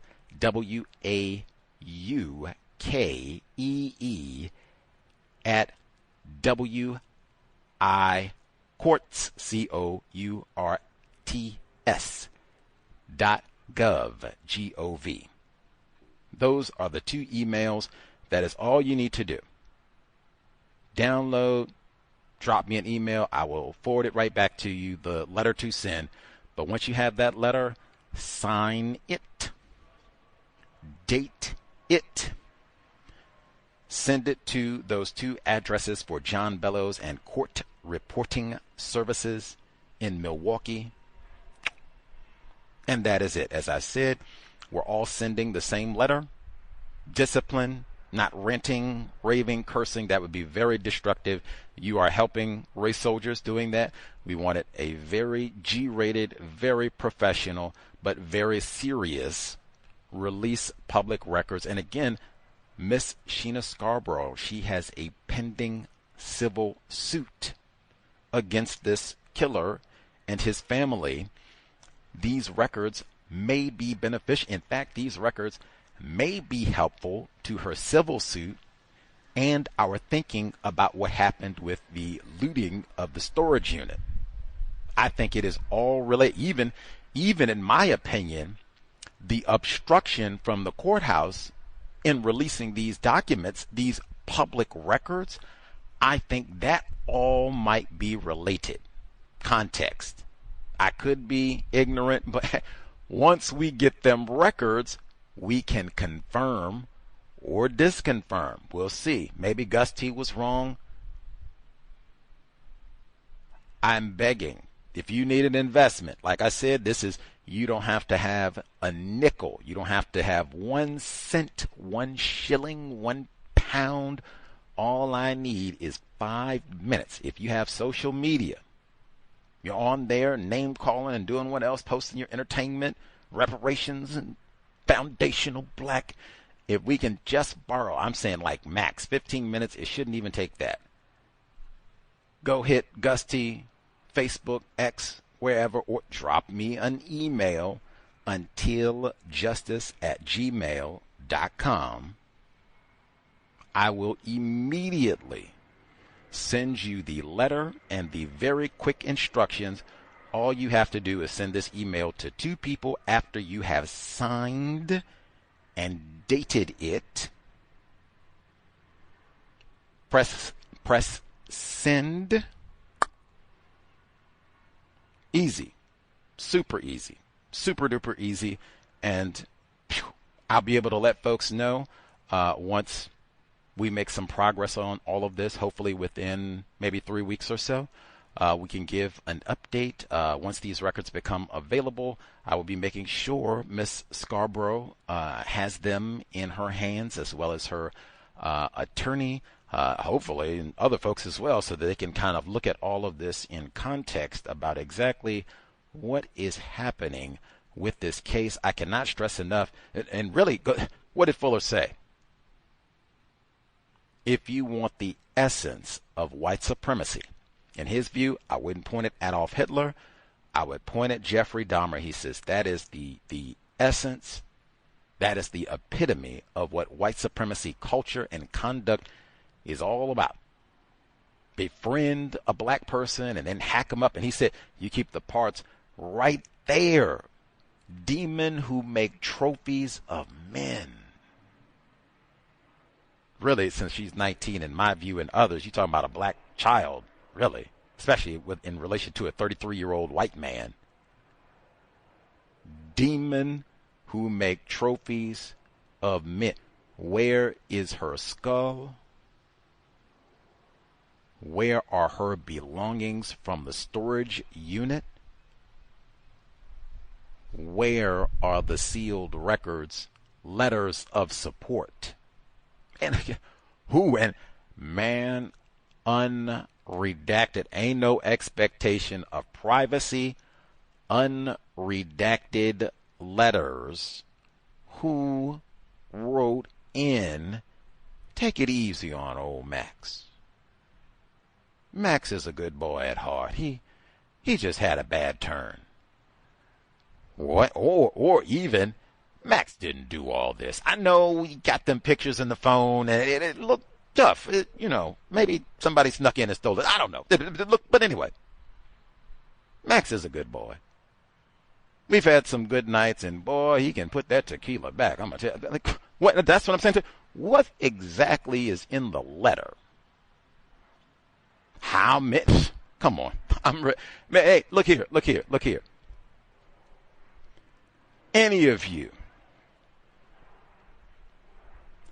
If you had been accused murder, dismembering a corpse,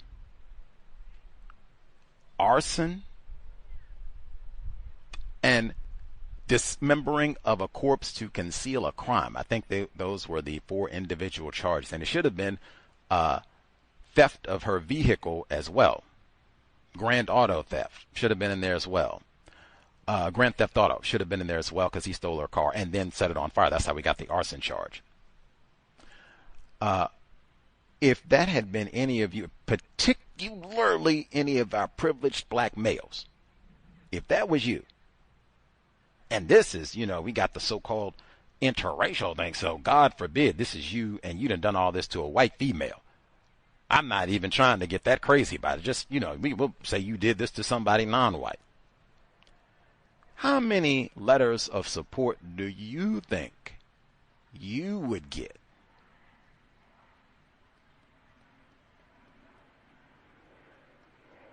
I'm being truthful. Like, if I had been accused of all of that, and there's any reason to think this ain't no railroad job and race soldiers just trying to pin some old craziness on Gus T, and they tried to do that on OJ and couldn't do it, and Gus T certainly ain't gonna have no Johnny Cochran, so they ain't gonna try and just put something crazy on Gus T. If it's looking like that ain't it, that Gus T actually might have been chopping somebody up and killed somebody, and where's the skull, and we don't know, like he might have actually done this.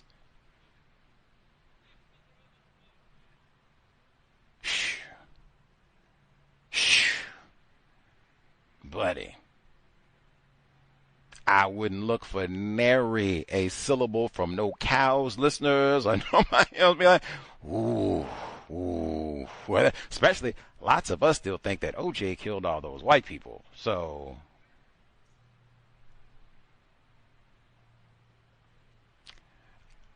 please, I'm begging. If it's just I've been looking for a way that I could contribute to replacing white supremacy with justice, this is just a little 5-minute effort. Small J justice, you can think of it, for Sade C. Robinson. Is it asking too much? 15 minutes for a black female who was killed by a racist white man? Is it on Emmett Till Day? Is it asking too much just for 15 minutes? Really, I'd appreciate it if everybody, every single person, even if you're overseas, that'd be great, in fact. Sign it and let them know that you are listening from wherever, concerned about this case. It doesn't even have to be listening. Scratch that you are concerned about the release of these public records from Johannesburg, Morocco, London, South Korea, Japan, wherever. 15 minutes max. Shouldn't even take. If you're proficient at sending an email and signing your name, I bet you can do this here thing in less than 10 minutes. And Gus T would be massively appreciative. If we can assist Miss Scarborough in any way, I think she might be appreciative as well. Certainly, if this is helpful in getting those records and helping Miss Scarborough, hopefully, Sade C. Robinson would be slightly appreciative as well. But 15 minutes, visit social media. It's glaring. I will keep posting it every day. If you can get that email, let's not slack on this. If you're going to do it right now. We need this done before Thursday. The deadline for the motion is Friday, July 31st. So I would like to, pepper their inbox so that they know that many people are concerned about justice for Sade C. Robinson. And we are observing the concealment. We talk about that all the time. How do white people conceal constructive information for non-white people? I'm telling you, this is an example right here in Milwaukee that we can turn our attention to and that we can do something about. These are public records. Why are we shielding white people who wrote in to say, I got a racist murderer's back at minimum? This should not be at the hands of persons unknown in 2026. P.S. Where is her skull? Gus T's email, untiljustice@gmail.com. gmail.com, untiljustice@gmail.com. The website for Sade C. Robinson is shadesvoicefoundation.com. shadesvoicefoundation.com. Support the foundation, invest, make sure that people have not forgotten what happened in Milwaukee. Jeff Dahmer through and through. White culture, as stated eloquently by Mr. Fuller. That said, I'll bring it up as we are back on the air. Let's see, some of the reports that we heard. Oh, before we even get to some of the reports, a listener dialed in and told me about a project, constructive project that they are doing. Bravo, always celebrate that, try to encourage. They asked, they're going to start trying to interview some of the older black people in their life about racism, and they said, you know, what questions would you all recommend asking of me, everybody? So throwing that out to you all, what questions would you ask an older non-white person who's classified as black if you were going to talk to them, interview them about racism? Do you have a definition of racism? When did you first experience a problem with white people? Did your parents talk to you about what racism is, how it works, things that you can do to try to minimize your difficulties with white people? Did your parents or any family members have any sort of conversations with you about that? Have you read books about it? That would be one I would be curious to ask. Particularly any black, have you read books about racism? And if so, what are some of the books that you've read about racism that were very helpful to you in dealing with this problem? Just to see what they say. How many?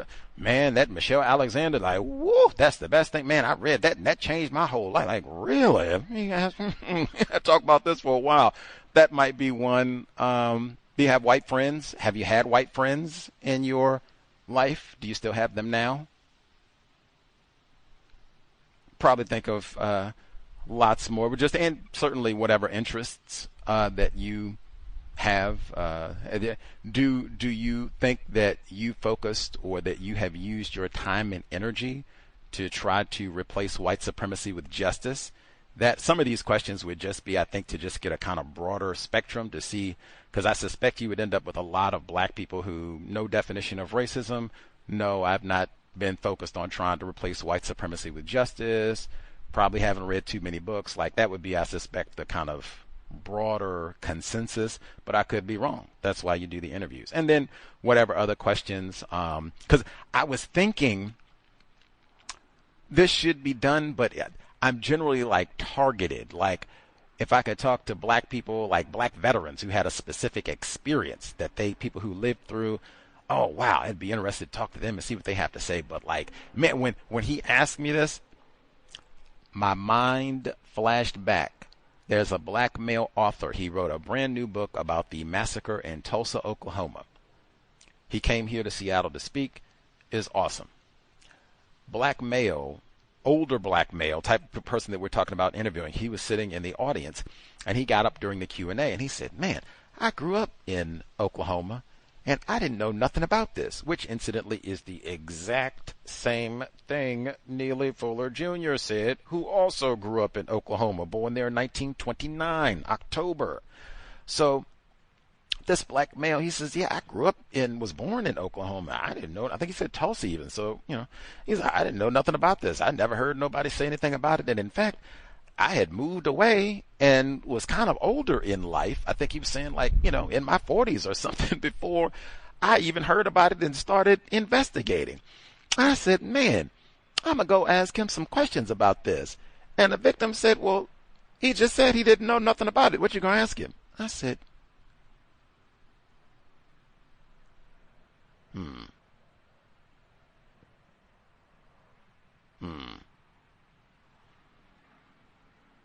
So then I couldn't ask him nothing because he just said he didn't know nothing about it. What are you going to ask him?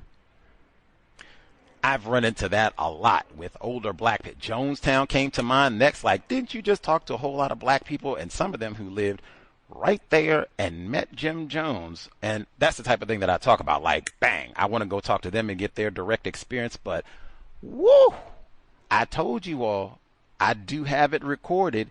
Didn't you ask that group of black people who literally met Jim Jones? Some of them had double-digit black family members killed by Jim Jones at Port Katuma in Guyana, well over 133.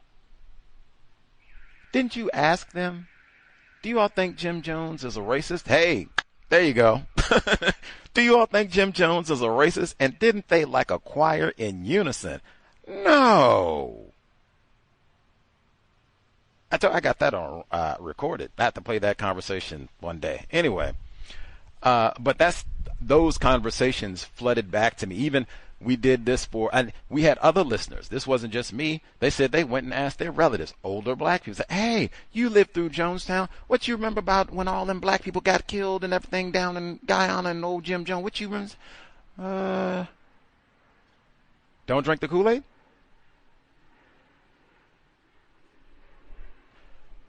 Not saying that's the case always. Neely Fuller Jr., Dr. Cambon, but whew, that is very kind. Even if that's the record that you compile, hey, Fuller does say, worthy of great pity, that would be confirmation.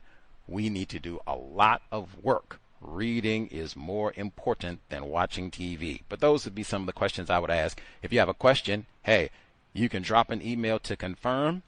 I've already sent that email to Milwaukee, and or send me that letter. I will sign, date it, and ship it off to those two addresses immediately. And these are my two questions that I would ask an older black person. If you've already done this sort of interview with some of the older black people, your attempted relatives or neighbors or what have you, hey, let us know. What are some of the questions that you asked? Are there, I would add, if there's specific events, I just like Jonestown, something like that.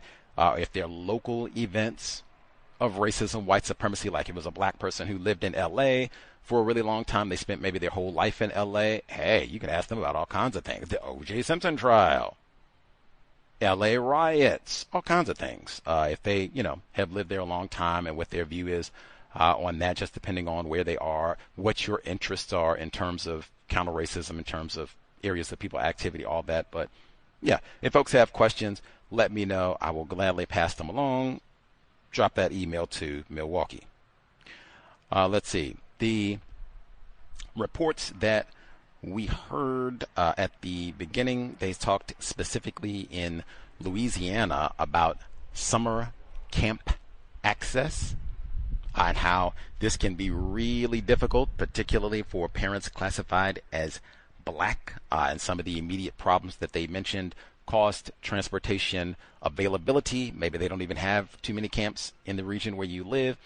And they do have evidence that these summer camps are so important, even just for what they kind of casually mentioned at the very beginning. Hey, children, summertime, what are they doing? Sitting at home in front of the TV, on their phone, playing the video game all day long. Even really if they go to grandma's house to do the same thing, watch TV, play on the phone, play video games all day long.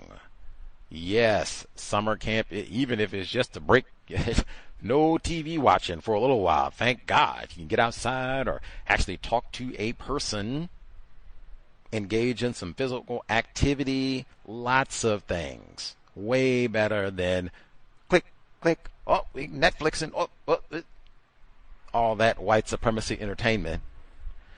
And they said checking in early because some of the obstacles in terms of financing and transportation, if you don't procrastinate, begin your investigation into summer camp March, they say, February, they say, springtime, that you might be able to get all kinds of discounts where you don't have to pay the full price, and maybe even some assistance resources with transportation as well. So it is well worth it, I would say, especially for black children. They even had those reports that we were talking about, that it is disproportionately black and non-white children who are the ones who are spending too much time in front of the screens, TV, YouTubing it, on the phone, whatever, as opposed to getting outside, getting some fresh air, getting some activity. Let's see, the section on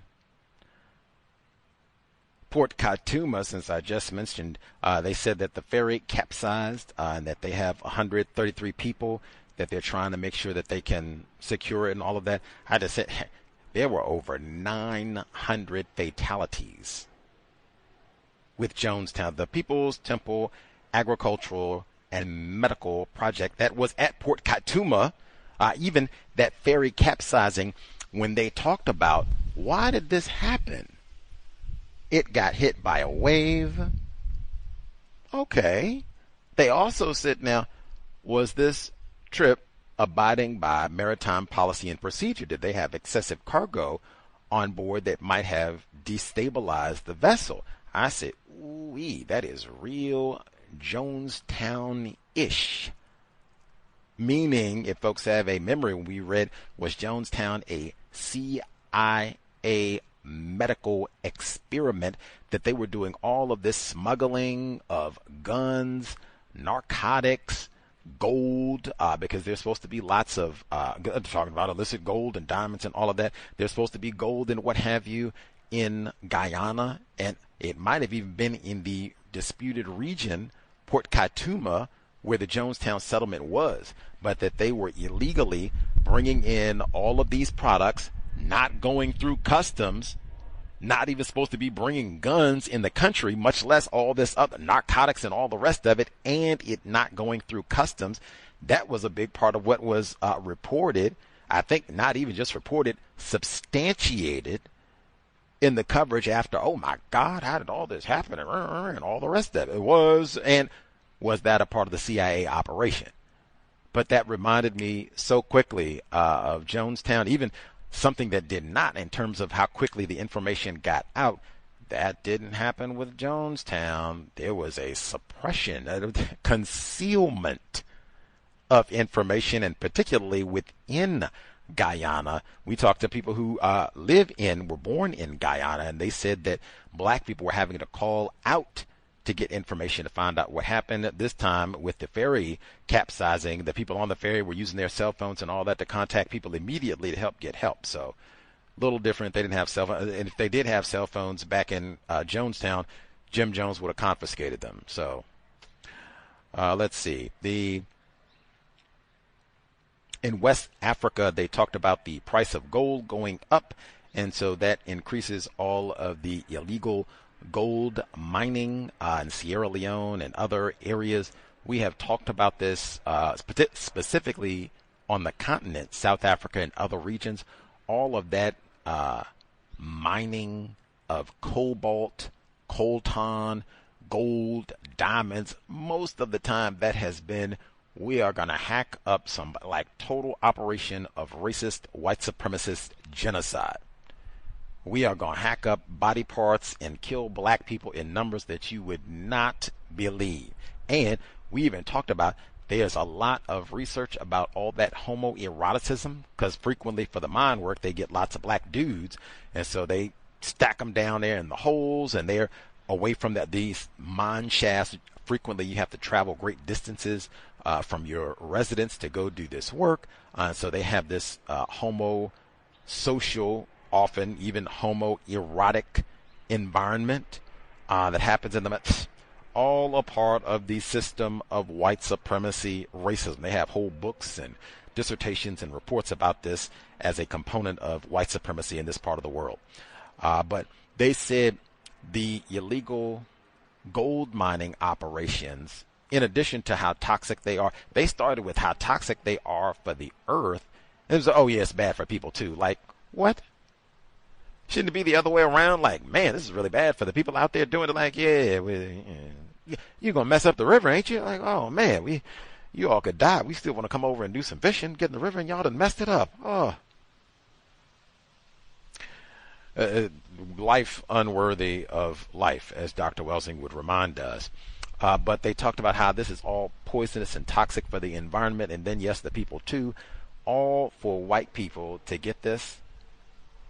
They generally do not allow black people to get too much gold, I guess, except for Kendrick and Kanye, Meek Mill, a few others. Except for them, they don't really let us to get too much gold. So, I mean, all this for white people to brag and boast about. We got gold faucets and gold silverware and gold plates and all the rest of it, so we can brag how many black people we chopped up to get the gold. Come on.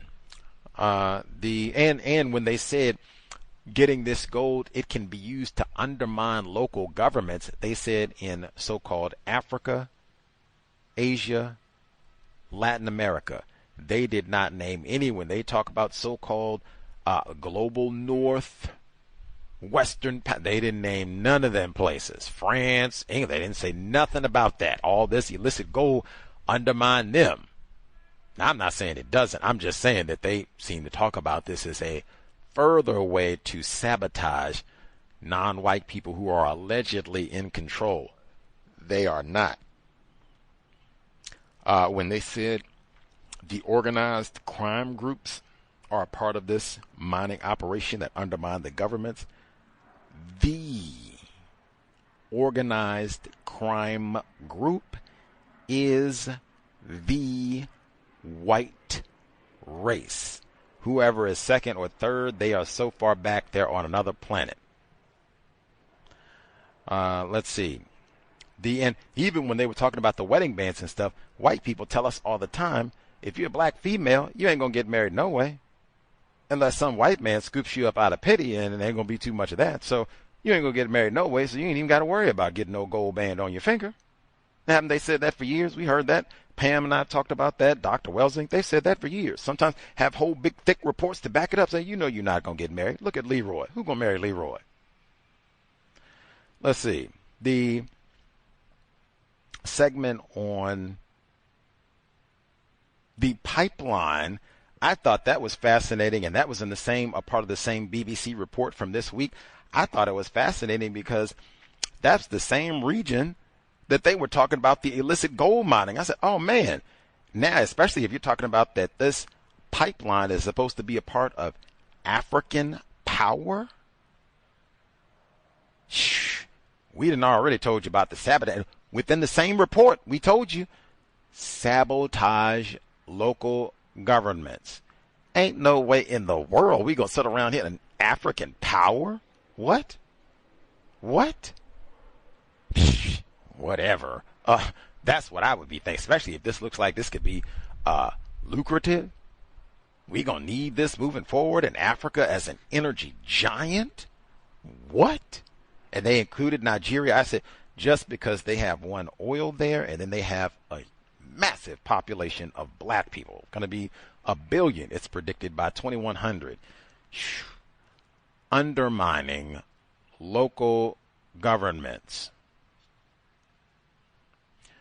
The segment on the Ozarks out in Arizona, I thought important for so many reasons. As I was hearing that report, I was reminded, make sure I go back, I was reminded because I guess a year or so ago, what can I say again?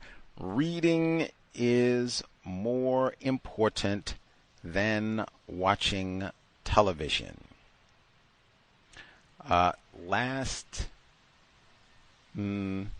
Within the last couple of years or so, I had been saying, go to the library. They have all kinds of reports on the system of white supremacy, racism. Like easily you'll see if you go to like a university library, college library, even your local community college library, you will easily see like, wow, white people have so much information on the system of white supremacy, racism. They are not ignorant.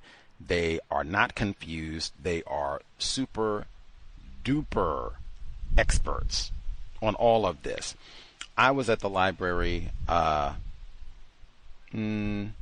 I guess, a couple of years back, and they had a whole section in the library on, this is the University of Washington Library, on lynching. I said, whoa, what in the world? Like, what is going on here? So, and I took a picture. I was so taken aback by all of this. I took a picture like, wow, what is going on? I posted it online. Who's ignorant about racism? Within this section, they had a book. I'm going to read the title in case folks are curious. The title of the book, White Man's Heaven, The Lynching and Expulsion of African Americans in the Arkansas and Missouri Ozarks, 1894 to 1927. Written by a white female author, Kimberly Harper, unless I'm mistaken. I'm not mistaken about the name. It is Kimberly Harper, but I think this is a white woman who wrote this. But I remember nabbing that book some time back, and I think the Ozarks, the popular show that was on, this is another one of those racially restricted region. I don't think you have a whole lot of black people around this area anyway, so I don't know why they need to go and then do all this clamoring about a white-only environment, and you can't buy no property here. I guess this is a so-called Jewish person who's married to a black person, so maybe they got a double whammy on that one and why you can't move in. And they said, oh, triple whammy, because they said you got the so-called biracial children too. So yeah, you definitely 3 strikes out of here, beat it. But I thought it curious. I thought that would have been a better reference source. Kathleen Ballou, she studies white supremacy, racism, suspected racist white woman. That's all well and good, but I mean, really, there's a whole book directly about the long history of exactly what they're talking about, deliberately, willfully excluding black people, non-white people from this very region. There aren't even a ton of black people there anyway.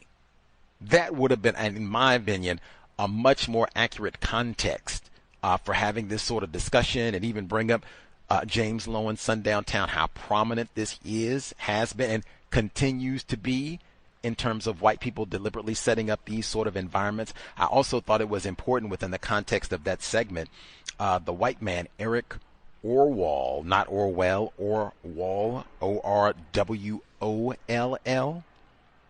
I thought it was significant that he said that this could be extinction for white people, and that if we don't act now by setting up these types of white enclaves, it could be like Planet of the Apes. We're back to the monkeys again. And more importantly, Planet of the Apes representing a society where white people are not in charge. I thought it was even interesting. They cited this back to the film franchise that started importantly in 1968, the year Dr. King was assassinated. They did not trace this back to the book that was published, I believe, in 1964, that we did do a book review of as well on the Cows back in 2011, a book written by a French white man after France's loss in Vietnam and Algiers. Shout to France Fanon. That was penned, whine about loss of white power, and put it in a book where the apes take over white people. When I heard all of that, I've heard all this before, white culture, white genetic annihilation. But for me, if you have lots of people classified as white, women and men, and they think like Eric Orwell, if they think like he does, it doesn't really matter if the population numbers, maybe it's static, maybe it's going up a little bit in terms of actual population of people classified as white. They make it up anyway as they go. Maybe it's going up a little bit, maybe it's dropping a little bit. Who knows? It doesn't matter if you have a significant number of people classified as white. They think like Cromwell, and their behavior is motivated by a feeling of anxiety, concern about the well-being of the system of white supremacy and or their population numbers in total, and they're acting in accordance with that fear. we should be concerned. Just my view. I could be in error. That book again, White Man's Heaven, the lynching and expulsion of African Americans in Arkansas and Missouri, in the Arkansas and Missouri Ozarks, 1894 to 1927. That was another one where we got that white people are emboldened because the FBI is not really monitoring these groups. I had a hearty chuckle there. Exactly when was the FBI monitoring white supremacist organizations to make them behave in particular? I just said yesterday they can't even keep Tim McVeigh out of the military, white supremacists. You around here snooping on Frances Cress when she's 19. You around here snooping on Robert F. Williams, Mabel Williams, Paul Robeson, Neely Fuller Jr., Huey P. Newton, Geronimo Pratt. When are you around here snooping on white supremacist group? Now, Eric Rudolph, you behave yourself. Also didn't keep him out of the military. Now, Eric Rudolph, behave your. Now, Tim McVeigh, behave yourself. Now. When have they done that? That's the whole record of that. Man, put that on the great Congressman John Lewis. When have FBI groups, we gonna protect Negroes against white supremacy racism? When? You talking about J. Edgar Hoover? When? Ahistorical? Is that what they say? Anyway, but they said emboldened. The white people emboldened. The section, Aisha Roscoe, lovely black female journalist at NPR, we've heard many of her reports. When she did the section talking about the paying for these pardons from President Trump, and she started off with the great Torrance Hatch, affectionately known as Bootsy Badass, not with S's on the end, with Z's, worthy of great pity. I said, man, is he the archetype for paying for a pardon? Why not J6? You got 15,000 in one swoop. Excuse me, 1,500. Pardon. Strive for accuracy. 1,500 approximately in one swoop. Why aren't they collectively? Because, I mean, there's a lot of evidence that these folks, before the pardons and afterwards, they contributed to some Donald Trump. Why aren't they? Why is it, oh man, these no-count black people paying off President Trump to get these pardons? Like, really? Did he then drop the check so he can get out of confinement early? Come on. Other than Enrique Tarrio, white people have done whole reports about this in terms of that mass group of white pardons that he did on day one. Oh yeah, that's a lot of my good folks who put a nickel in the old piggy bank treasure chest for Donald. As I said, both either they had already contributed or they did so afterwards. The report, and even I just looked for hits. I put in search, how many hits did I get for Bootsy? 2.65 million hits. How many hits did I get for January 6? 44.6 million. Greater interest, more indicative, I think. Gotta see if we can do some racial showcasing, put black people out front. The section on the murder of Jay Young and the wrongful incarceration of Benjamin Spencer. That report, it was NPR. I thought that was such poor reporting. Like, oh my God. Like, I do not live in Texas. I do not claim to be an expert on Texas history, certainly not Dallas-Fort Worth jurisprudence, which would include Carmelo Anthony, importantly, at this point. That's it. Carmelo Anthony with a K, not the basketball player. That's it.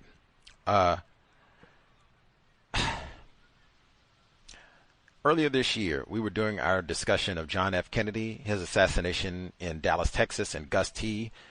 just going by the evidence, written records. There are whole books that make a premise, or the theme of some of these books is that John F. Kennedy was killed by powerful white supremacists, and a cabal of these race soldiers are in Dallas. And there's lots of evidence for this. There were lots of staunch racists who were vehemently opposed to John Kennedy, and then folks who had lots of financial incentives to see John Kennedy killed, celebrated his death, had mocked him prior to the assassination, called him a traitor to the racist cause, and then celebrated his demise after he died.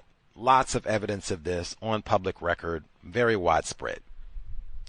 In the course of reading all of that information, if you folks who are scholars of the Kennedy assassination or scholars of reproductive rights would know the name Henry Wade, Roe v. Wade.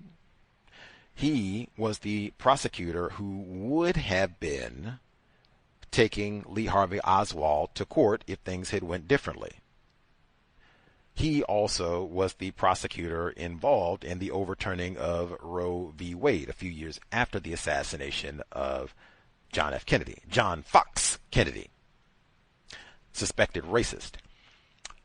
What, for counter-racist purposes, what should be equally, if not more important than those other two events, Henry Wade, it is documented. They have books, films, documentary films, 60 Minutes pieces, like all kinds of data, scholarly data.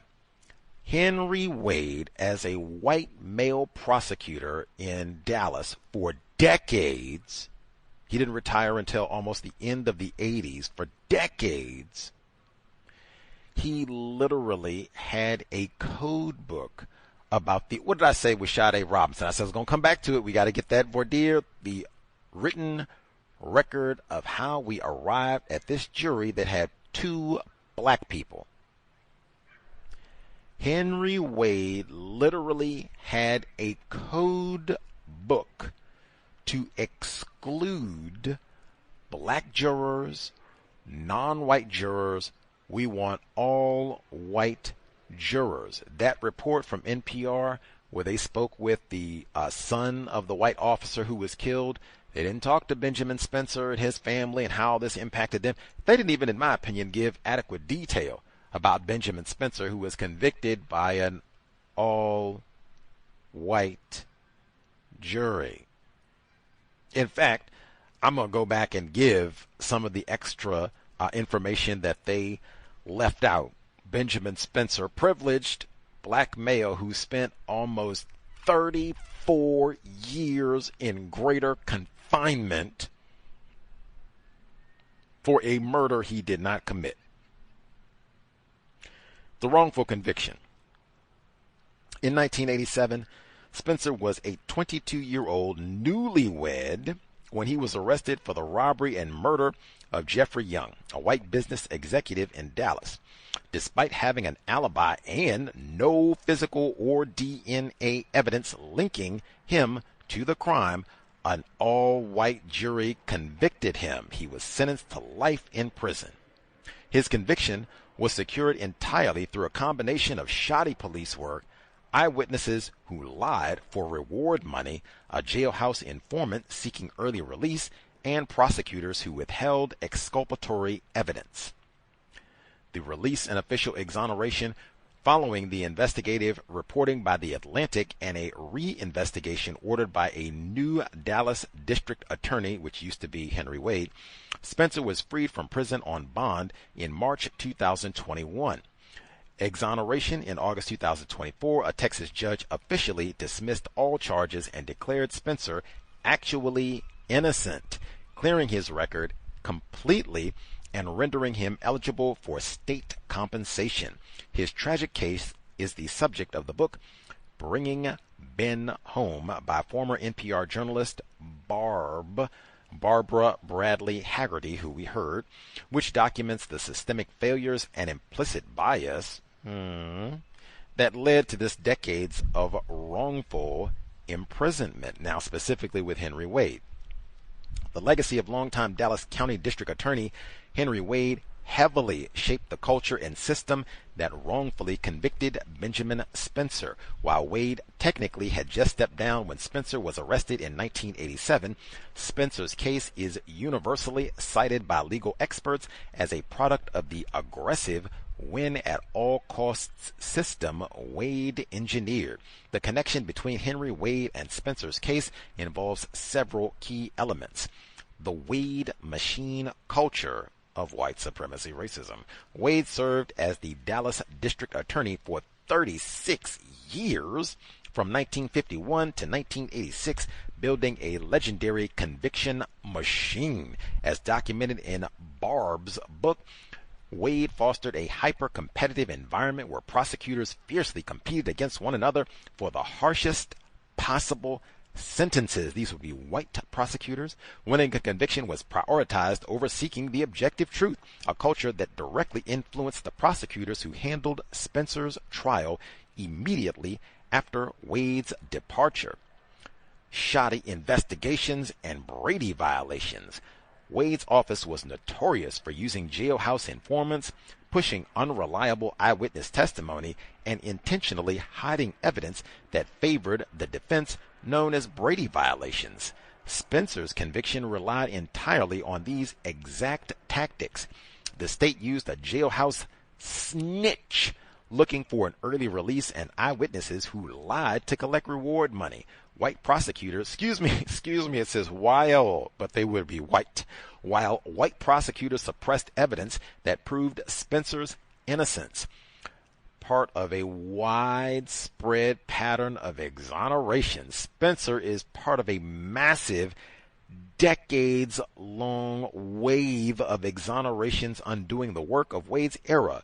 Over 35 individuals prosecuted under Henry Wade or his immediate successors have been formally exonerated and declared innocent. The vast majority of those wrongfully convicted under this system were black males, like Spencer, who faced all white juries and severe, and that says implicit bias, white supremacy racism from the state. That should have been included in all that about reconciliation and all that. But I mean, hey man, this case is a part of a massive pattern. We don't even care about who killed this white dude. This is a chance to lock up a Negro. Male. This is a chance to lock up a Negro. Matter of fact, I told you they got whole CBS 60 Minutes segments on just one of these 35 cases. They go in and it's the exact same thing, but they got one. It's a black male. He was an engineer in Dallas. He had went to school in South Carolina, shout to Strom Thurmond. So he moves from the frying pan to the fryer, South Carolina to Texas. He's an engineer. Gone to college. He's working hard. And he goes to sit at the park and dig this. He goes to sit in a public park in the daytime, read a book, and feed the birds.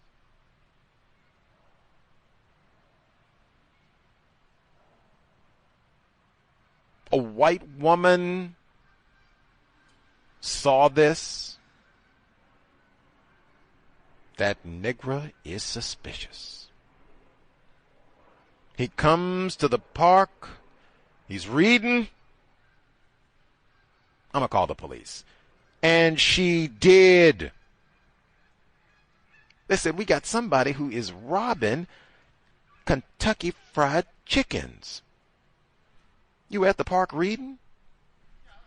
They didn't say you had no bucket of chicken at the park to feed the birds. He was just books. But you was at the park reading? He did it. Matter of fact, you done robbed about 5. Matter of fact, let me see how many Kentucky Fried Chickens been robbed in Texas. There we go. All white jury. he had alibi. They didn't have no DNA, nothing. All they had was, well, the white woman saw him at the park and he was looking suspicious, pretending to read and all.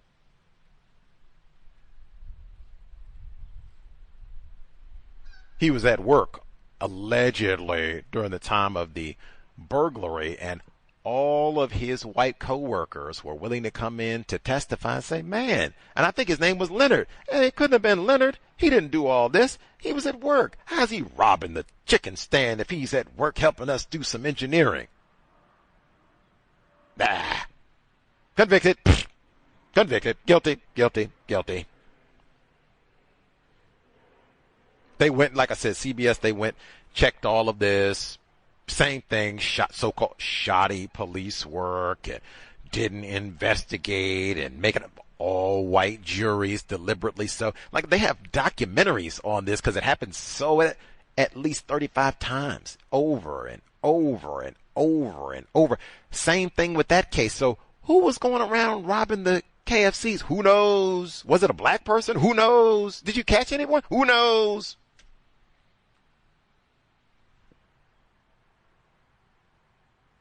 System of white supremacy, racism. They even talked to, eventually, they got a black prosecutor in the Dallas office. Oh, this is on documentary. They talked to the black male and everything. He said, man, they had the system in place so long, code book, literally. They even quoted from it. This is the way that you go about ensuring that we don't have no niggers on the jury. We want no non-white people, period. White jury. This is the way that you go about doing. He said, to my knowledge, I'm talking about the only black attorney in the prosecutor's office, district attorney's office. He said, to my knowledge, I was the only attorney who did not abide by this code. I'm surprised they even kept him employed. How about them cowboys? That's why I said you should be aware of all of that. If you are Carmelo Anthony with a K, before you whip that knife out or whatever, you done pushed me and you done yelled at me and what you call me and you don't touch me, and before we get to any of that now, it's Wade County. Anything I said that, hey, ain't gonna be no black people on the jury, and it wasn't. I already know who I'm gonna be answering to. Like, that's culture. They take pride in locking up black males down here. So, hey, I caught self-defense. That ain't gonna work. That ain't gonna work. That ain't gonna work. Got to know that up front. This is where we are. They take pride locking up black males for decades. For decades. When they ain't done nothing. What they gonna do to you? You actually did kill this white person and gonna say it was self-defense. Do you want to find out? Let's see. But I thought that was so poor, like, wow, to leave out all of that, unless I was just doing a really poor job listening, even to leave out, how about get Mr. Spencer in? Or some of his relatives. It's like he was a newlywed. Get his wife on to talk about what was her experience. I done just got married and thinking maybe we're going to have children and a future and a life together. What was that like for her? Did they stay married through all of that? Let's see. And from the perspective, oh man, Jay Youngblood, his white son, he said, and did you hear what he said? He said, I thought old Ben Spencer, he was the face of evil. What? Not Henry Wade locking, and hey. The reason we don't have the person who killed your white dad, Henry Wade. Why isn't he the face of evil? He ruined Benjamin Spencer's life, his wife's life, your life. You didn't even find out who did this. How many more people did this person kill? Why isn't Henry Wade did this over and over and over and over. Why isn't he the face of evil? Now. Reconcile. But and even did you hear how tacky it was? It doesn't get any better than tacky. This little tacky racist and Barb said I had to meet him I wanted to shake his hand because I just knew old Benji. I knew he had been the one to kill my dad. They said so. They got all them snitches and informants and white liars to come in there and say, Benji did it. We know he did it. He did it. He said, I knew he did it. He was the face of evil. That was Satan. And I shook his big black hand. I said, whoa. Whoa. I wouldn't care if old Benji is 7 foot tall. I wouldn't care if he's 20 feet tall. He makes Shaquille O'Neal look like a midget. He make Wemby look like a midget. What? He been locked up for 36 years and ooh, he got them big paws. Oh my Lord. Ooh, I thought he was going to grab my throat and kill me dead right there. What? I felt like I was listening to, you remember Green Mile, the late John Coffey, Michael Clark Duncan? He put it awful big in it. Jesus Christ. It doesn't. Why didn't you just put Mr. Spencer on the program and let him get, what was it like to be locked up for 36 years where they didn't say you didn't kill a prominent white man? You still married? Did y'all get divorced? She hung out with, she's put something on your commissary all them years? What was the food like for 36 years? Did you think you were going to die? Question that one. I'd have a lot of, were you sodomized? I would have a lot of questions. Oh, right. Did you read Dr. Welsing's book while you were there? Did you get to read any books while you were there? I would have a lot. Did they take pictures of you while you were nude? I would have a lot of questions for Benjamin Spencer. Did you hear this old trash interview? They talked about, man, Ben, he got them big. Did he say something about your hands? Like, wow, you got the biggest Negro paws I ever seen. My God, you strangle a white woman right quick, ain't you? It doesn't get any better than tacky, and that's tacky as F. Care about no reconciliation. Dr. Welsing said that. General and child psychiatrist. She said, I don't talk to none of my patients about no forgiveness. That is not a part of my clinical plan. In the archives, 2015, months before she transitioned. I don't talk about no forgiveness. What is that? If you want to, that's fine, but that is not a part of my clinical vision for healthy recovery. Grandcester. Big paw. Like, get out of here, man. I got these paws helped me stay alive for them 36 years. How about that? Reconciliation. And Barb.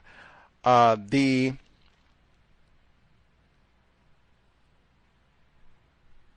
section, the deputy talking about the nude pictures.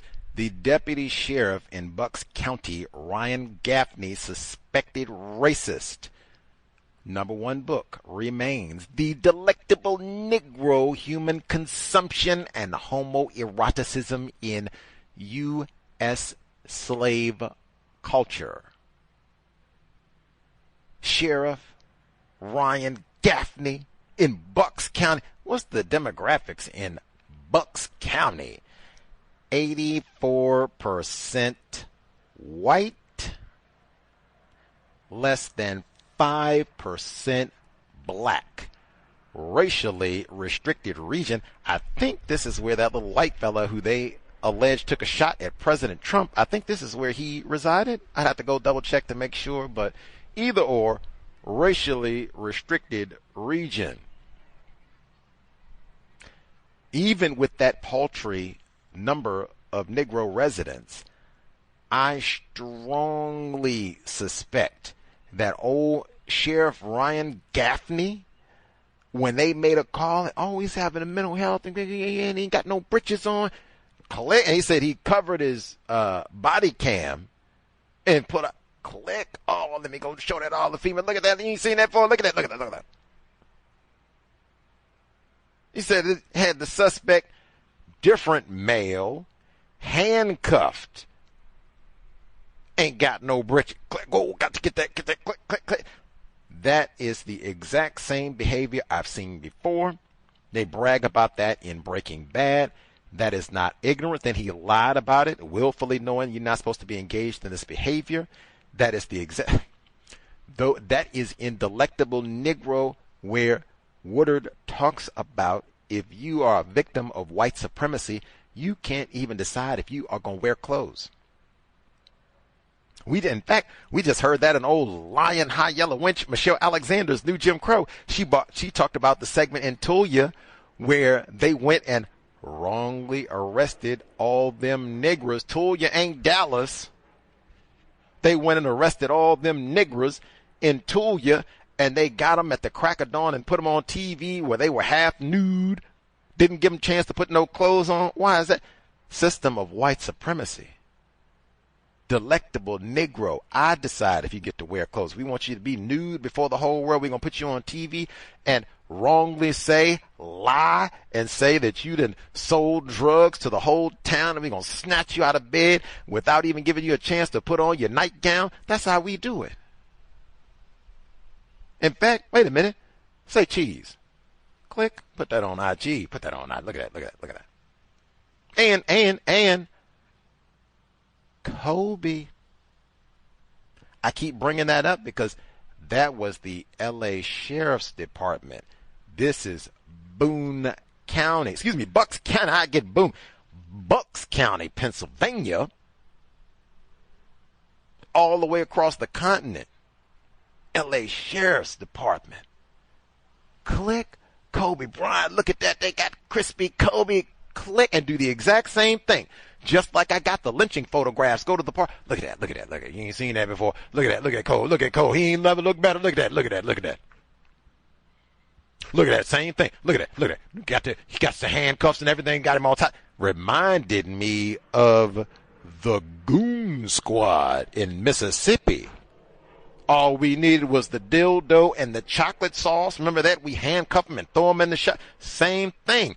Take your clothes off so I can cover you in chocolate.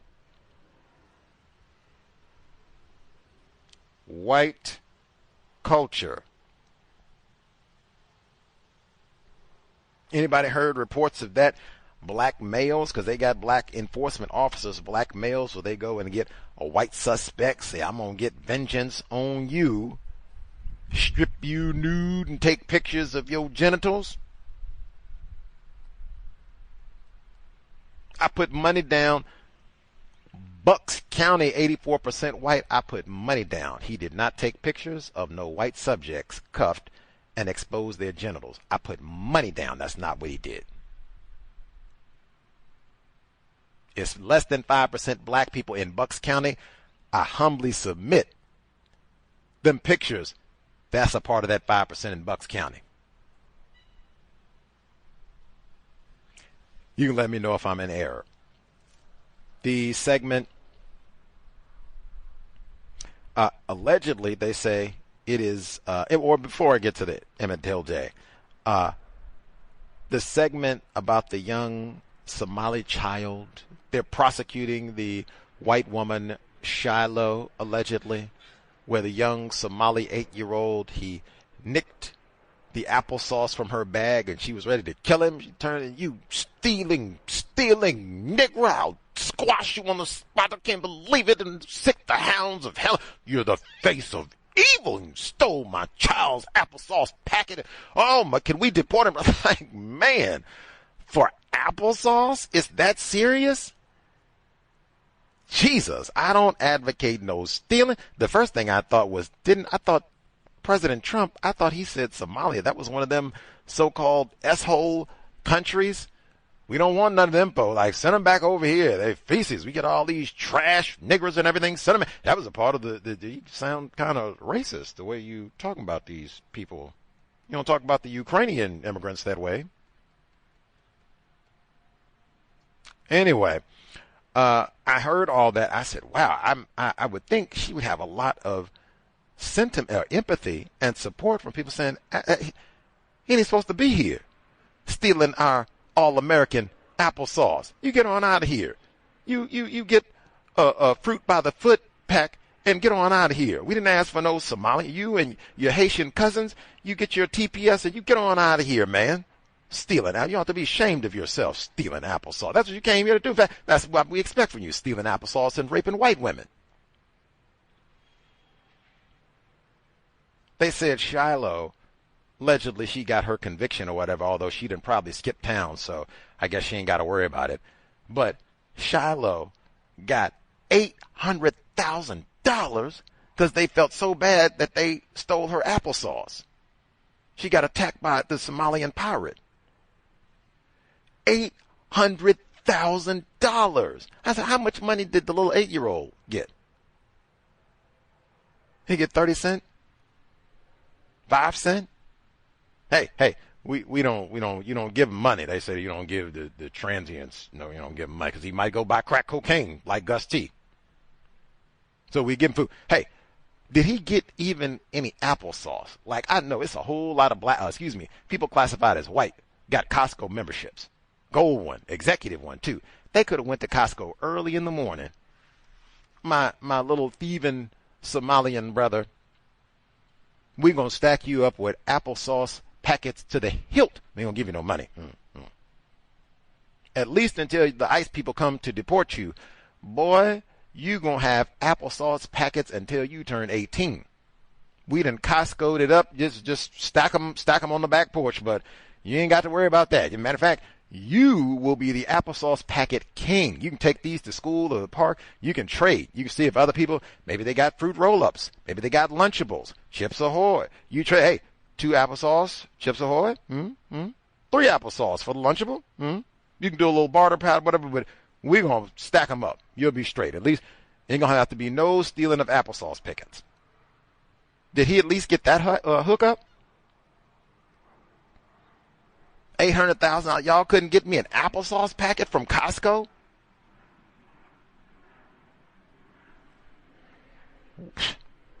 Come on. Let's see.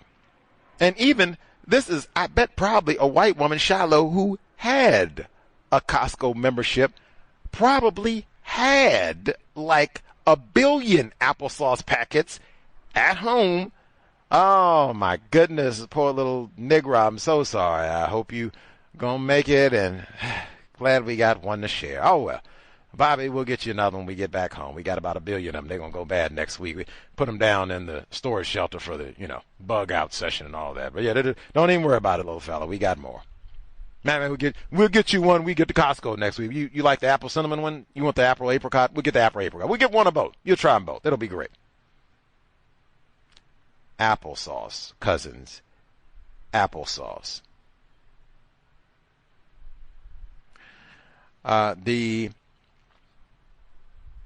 In Madison, Wisconsin, I did feel some type of way about that for many reasons. Milwaukee is not that far from Madison. I attempted to go to Madison while I was in Milwaukee last year. They were supposed to have a lecture at the University of Wisconsin, Madison, on racism. So I had all planned out, and then they canceled the lecture. So I ended up not going. But we had Natia Taylor as a guest on the program last year. She visited us from Milwaukee. We talked about her film on racism and so-called food deserts in Milwaukee for black people. And she said she works in Madison, but there was some lament about that because she said there are not too many black people there. And she said the environment just does not seem very welcoming to black people, type of a thing.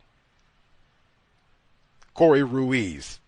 That would be an illustration. I thought of that because I said, dang, it's not that many black people in Madison. And man, I was thinking this is a black person that they shot because it took a few days before they released the identity of the victim. But I said, I think this is a black dude that they shot, even though it's not a whole lot. Same thing I said for Bucks County. I think they got nude pictures of these black fellas, but it's not that many black people there. And then, yes, Corey Ruiz, black person, shot and killed in Madison on the streets. And they said, man, we need to get body cameras. For one, I was like, I thought that was so 2016. Like, I thought we did all of that, and that has not really stopped this misconduct either. In fact, I just told you, Sheriff Gaffney. Wait a minute. Negro testicles. Wait a minute. Let me cover up the body. Okay, here we go. Gee, look, I'm going to cover up my work camera. I need this on my private phone. Get your privates on my private. And I go and share that. Look at that. Follow me on IG, see. What does it mean to be white?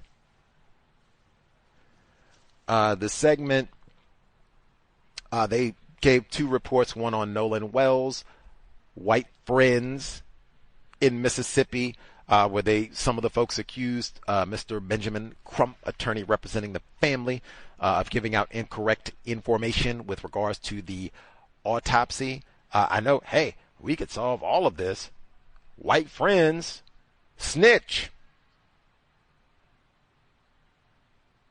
Daniel Irving, that's Dallas-Fort Worth history as well. We don't get no good stories about black males in Dallas-Fort Worth. Ever since Emmett Till, really, it's been downhill. Ain't nothing good to say about black males in Dallas-Fort Worth. Daniel Irving, Carmelo Anthony, Daniel Irving, ain't nothing. Benjamin Spencer, ain't nothing good about black male history in Texas of late.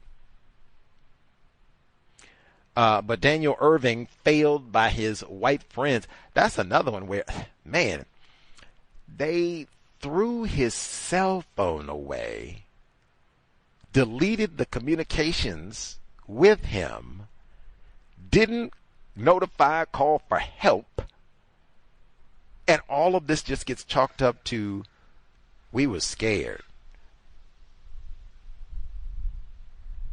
This is my friend. Like, what the hell? Why is 911? Get him out of the water? Like, what in the hell? Like, all of that is so massively suspicious and incorrect. Like, I would have to be late. This is presumed like foul play. Ain't nothing about this just, accident, and they just like, nope. You discarded the phone. Why would you discard the phone if this is an accident? Why not even call the authorities immediately? At least, hey, can we get the body out? This is our homie. Like, we just gonna leave him in there? We ain't gonna have no funeral. Nothing. We ain't gonna break up Daniel. Shh, keep quiet. We ain't gonna do no snitching. Why? Why would that be? We don't have anything to hide. Even if we were under the influence, even if that's the case, hey, that's widespread. Everybody likes a little sip of the Mad Dog. It's summertime. We were having a good time. I think that was happening with Nolan Wells, too, because his white friend said, hey, we got really drunk. And after that 5th hit of the Mad Dog, I don't remember nothing. Like, Nolan died, the Tooth Fairy came, I don't remember nothing. Daniel Irving's white friend said, matter of fact, we going to make sure we don't remember nothing because we going to delete all of the evidence. So he said, what happened? I don't know. White friends.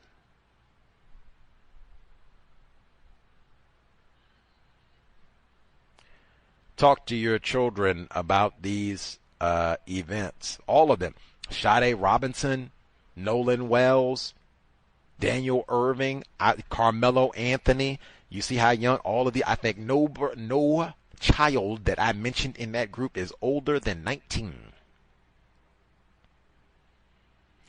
Talk to your offspring honestly about racism, and like I said, hey, talk to them about your experience with white friends. Just be honest.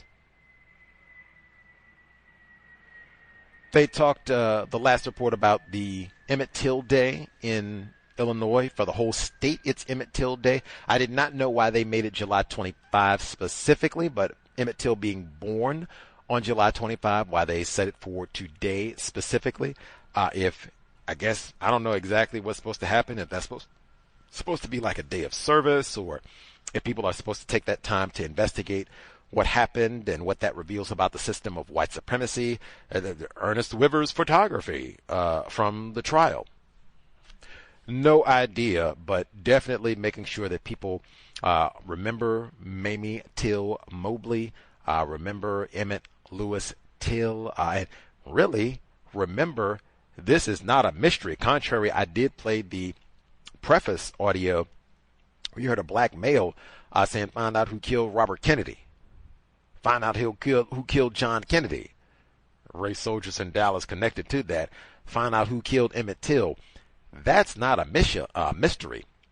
Ray Bryant and his white compatriot, white racist compatriot, they bragged about killing Emmett Lewis Till. I don't think that's one where we don't know who did this, and the wolf whistling white woman. I don't think any of that is unknown to us. I think it's just a matter of white people not wanting to correctly prosecute. That is generally the case. White people don't get prosecuted for practicing racism. White people don't get hey, we don't even name white people who say, I don't think Max Anderson did nothing too bad. Y'all ought not punish him. Shh. Who killed Nolan Wells? Shh. Who killed Daniel Irving? Shh.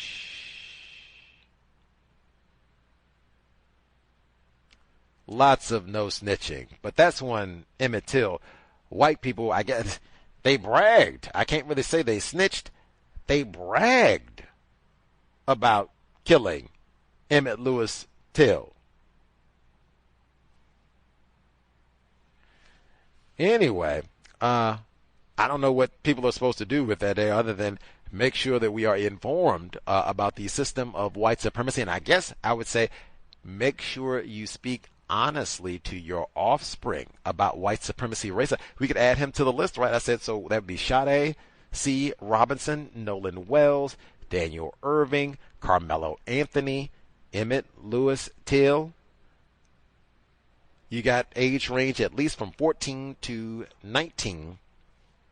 Speak to your children honestly about the system of white supremacy racism. And I think I've said it for years, you will probably need to have this conversation much sooner than you like.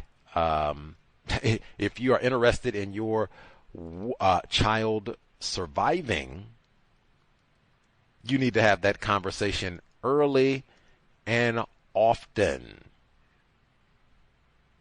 No lying about the system of white supremacy. We've had too much of that as is.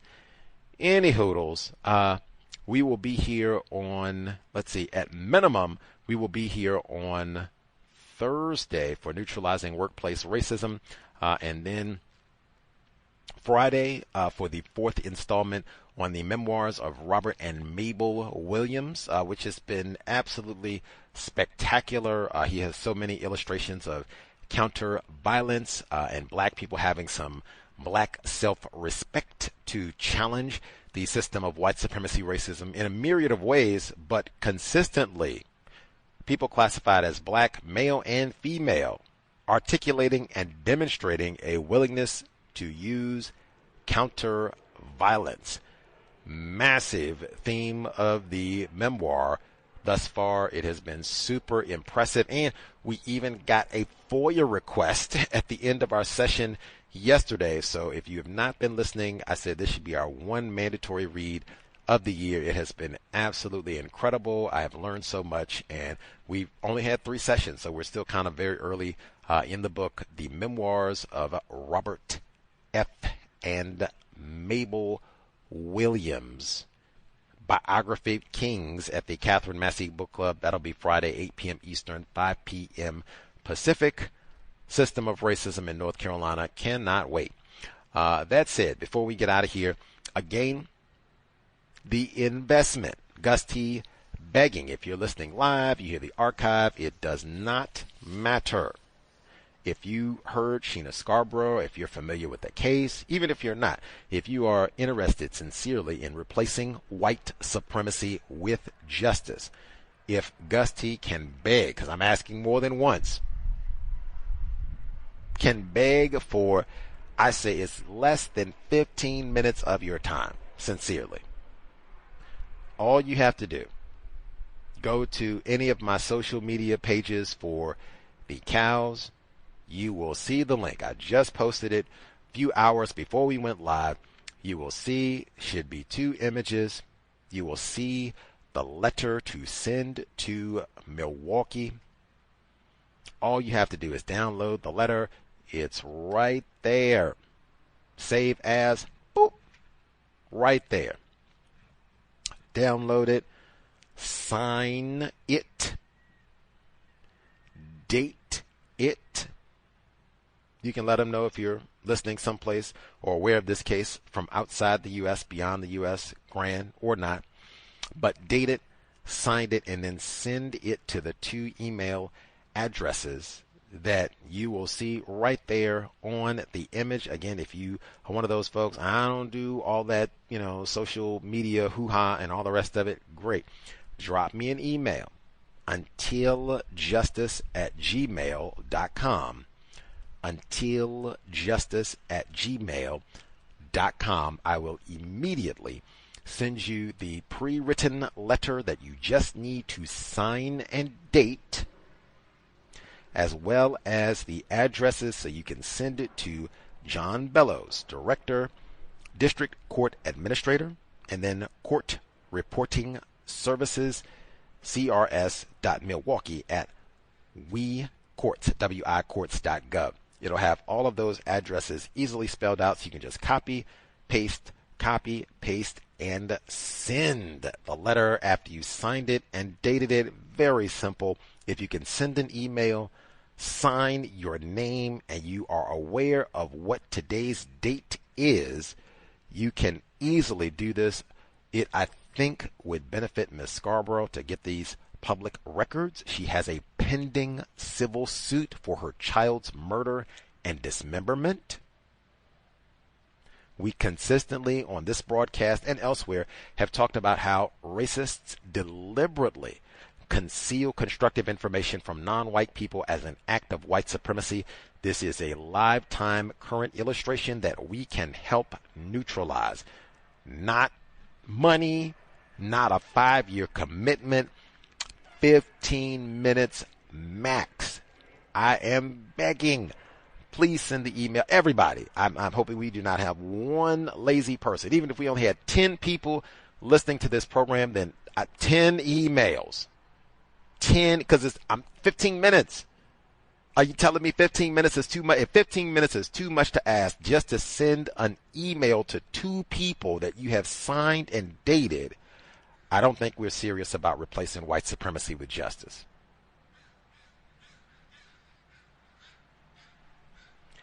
Visit social media and share. If you have other friends and such people, if they talked about Sade C. Robinson, this case, they're serious about replacing white supremacy with justice, have them drop this email. They can read it. There's no hidden encryption or none of that. You can check any file because it's such a small file. It's just one page. It is super tiny. There's no hidden encryption. We're not trying to get your data anything. You have to put no passwords on it or anything. Sign and date. Email it to these 2 folks in Milwaukee. Let's get these records. Who in the world was caping from Max Anderson? And then how did we get that jury with 9 white people, 2 black people? Thank you in advance. Hopefully everyone will comply. Creator, we ask that you help us sobriety for Nolan Wells. For Sade C. Robinson, whose toxicology was 0, but she was at the bars. And they did have her on camera where they're giving her drinks and asking her, want a drink? Want a shot? Want a shot? Want a shot? Sobriety would be best under conditions of white supremacy. We will need fully functional brain computers to dethrone, defeat racist man, racist woman, for Daniel Irving, racist child. It has been time. Creator, we ask that you remind us, stop saying not all white people are racist. Even the little children, even Barb. We ask that you remind us to stop name calling and cursing people classified as black, even black people with big hands. Shout to the face of evil, Benjamin Spencer. It has been time. Replace white supremacy with justice immediately. Please sign, date, send that email. Cow signing out. Thanks all for tuning in. Nigga, you so brainwashed.